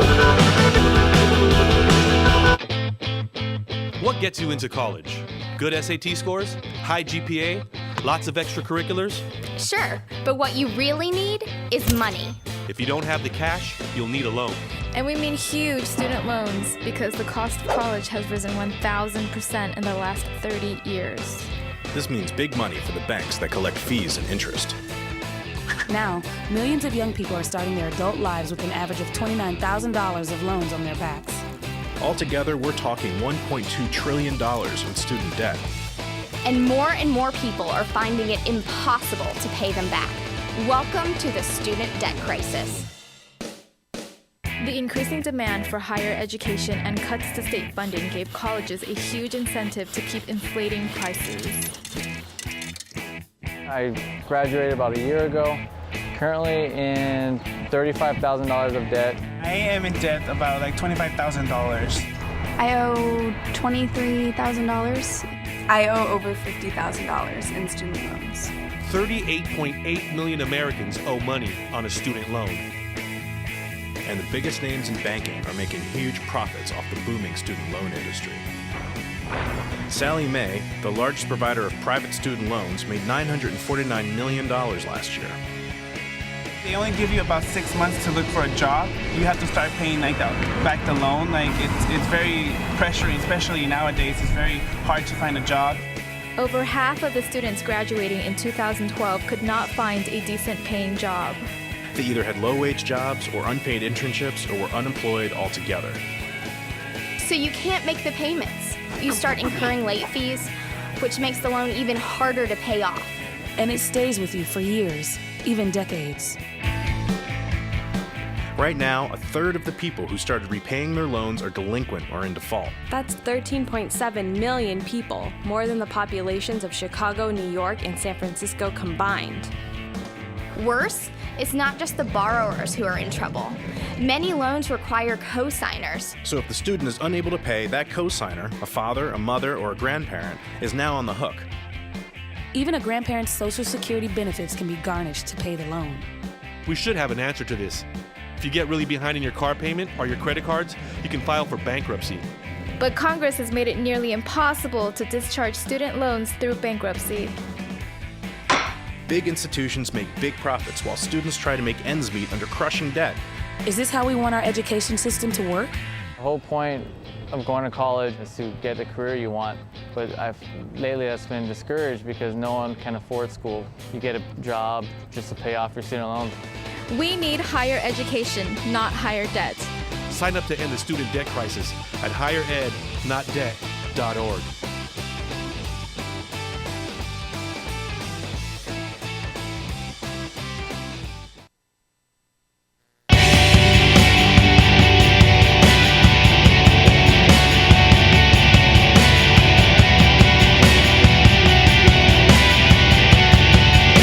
On your radio, on TV, and online. This is The Bill Press Show. Welcome back. This is The Bill Press Show. Filling in for Bill, I'm Karl Frisch as we round out this final hour of today's show. More about me at karlfrisch.com. Follow me on Twitter at Karl Frisch. In studio with us, the founder and CEO of DSPolitical, Jim Walsh. Follow him at Jim Walsh DC. And also the Chief Counsel of the Constitutional Accountability Center, Elizabeth Wydra. You can follow her on Twitter at Elizabeth Wydra. That's WYDRA. You can also follow her work at theusconstitution.org. Thanks for being here, folks. Great. So in the last segment, we talked a little bit about how the Supreme Court is just a bunch of Luddites in robes. I believe that was your exact words. That was not my... They did a pretty good job, I got to say, on the smartphone cases. They did. I mean, it was unanimous, if I recall. It was unanimous. And if you can get Sotomayor and Scalia to agree on something, yeah, I think that says a lot. And it was actually a much broader endorsement of Fourth Amendment privacy protections than a lot of us expected. We thought they'd try to find this sort of middle ground, in part because of this uncomfortable, their discomfort with technology. We thought they might want to give the police a little more leeway, but they actually had a really robust articulation of the way that privacy protections against unreasonable searches apply in the digital age, which I think will have implications beyond just this case. Especially since, I mean, if you... And I'm not saying that you should mug me, but if you were to happen to get my phone and get past my passwords, everything I have is connected to my phone. I have a Dropbox app on my phone that literally has every document I've ever created ever that you would have access to on my phone. I know, right? It's scary. Not to mention my photos and my emails and my address book and my call logs and everything else. And there was, to think that law enforcement was actually pursuing the ability to just open up a phone and see what's in there. It's just crazy. Not to mention the dating apps that are on people's phones these days. Can you imagine? I mean, gay guys out there, imagine if the cops could just look at your Grindr profile. It's just frightening prospects all around. There are other cases that we might be seeing at this in the Supreme Court. We know that there's going to be a pregnancy discrimination case involving a woman who was fired by UPS when it was suggested by her doctor that she not pick up anything that's 20 pounds. The interesting thing there is that UPS makes accommodations for people that have slipped discs or back problems, but they didn't make it for this woman, which is ostensibly a direct violation of legal protections for her. That one could be going there, and you would think logical conclusion is to protect the pregnant woman, but the logical conclusion with Hobby Lobby was to protect these women too. So you never know. As Ruth Bader Ginsburg said, sometimes the men on this court are blind to the opinions of women.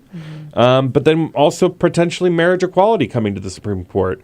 Do you think it's more... So we've got two circuits that have basically said that marriage equality should be the law of the land. It's unconstitutional to deny same-sex couples marriage.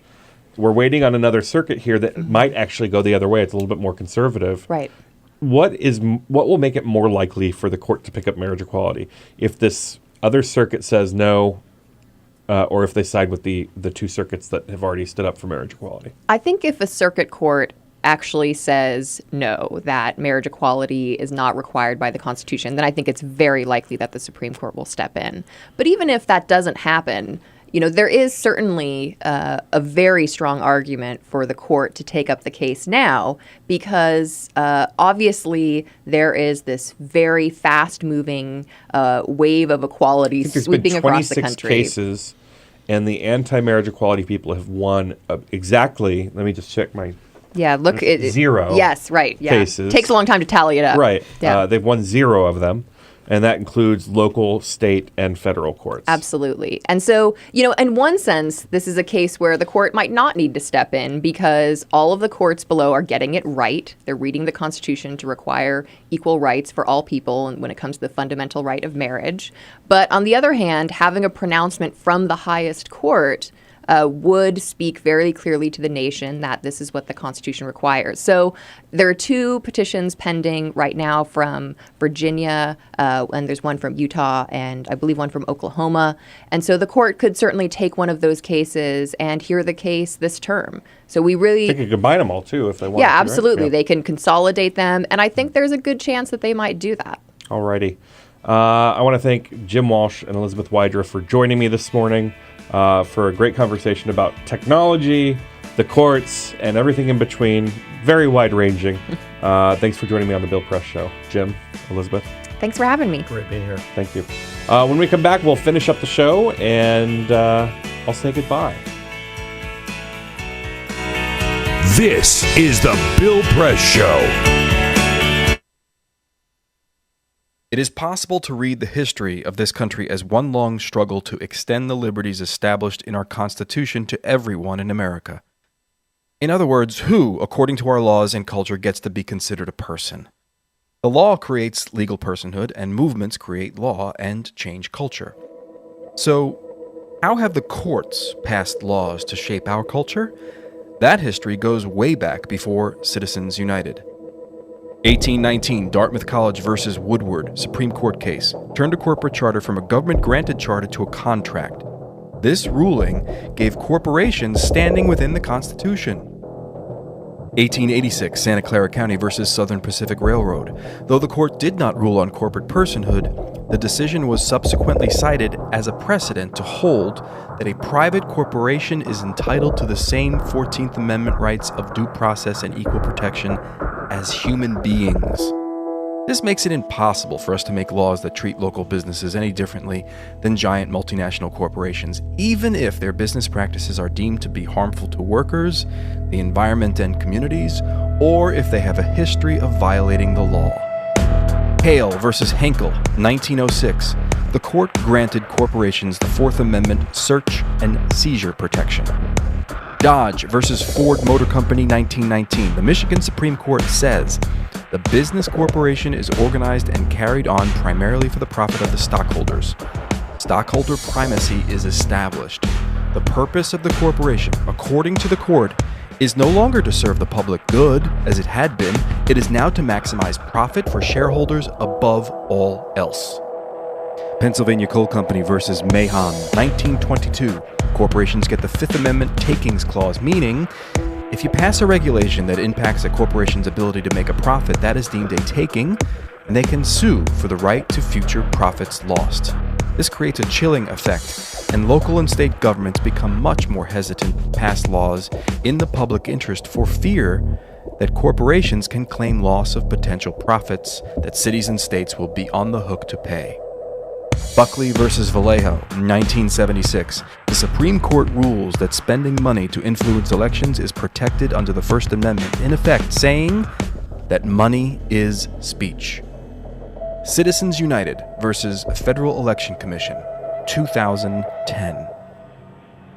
Today, the Supreme Court of Chief Justice John Roberts declared that because of the alchemy of its 19th century predecessors in deciding that corporations had all the rights of people Any restrictions on how these corporate beings spend their money on political advertising are unconstitutional. The court's ruling threatens to undermine the integrity of elected institutions across the nation. It's a rejection of the common sense of the American people.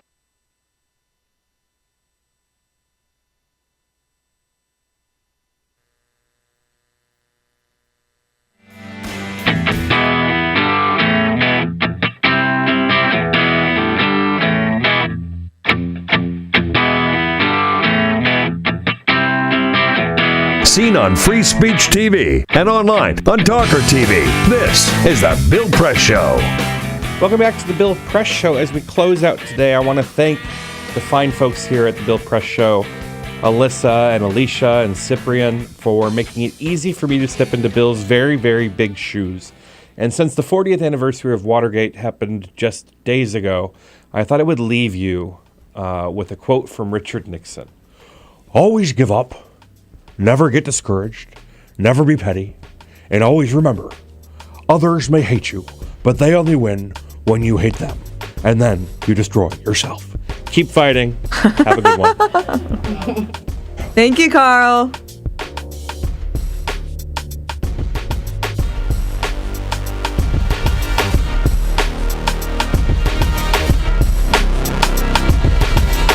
This is the Bill Press Show.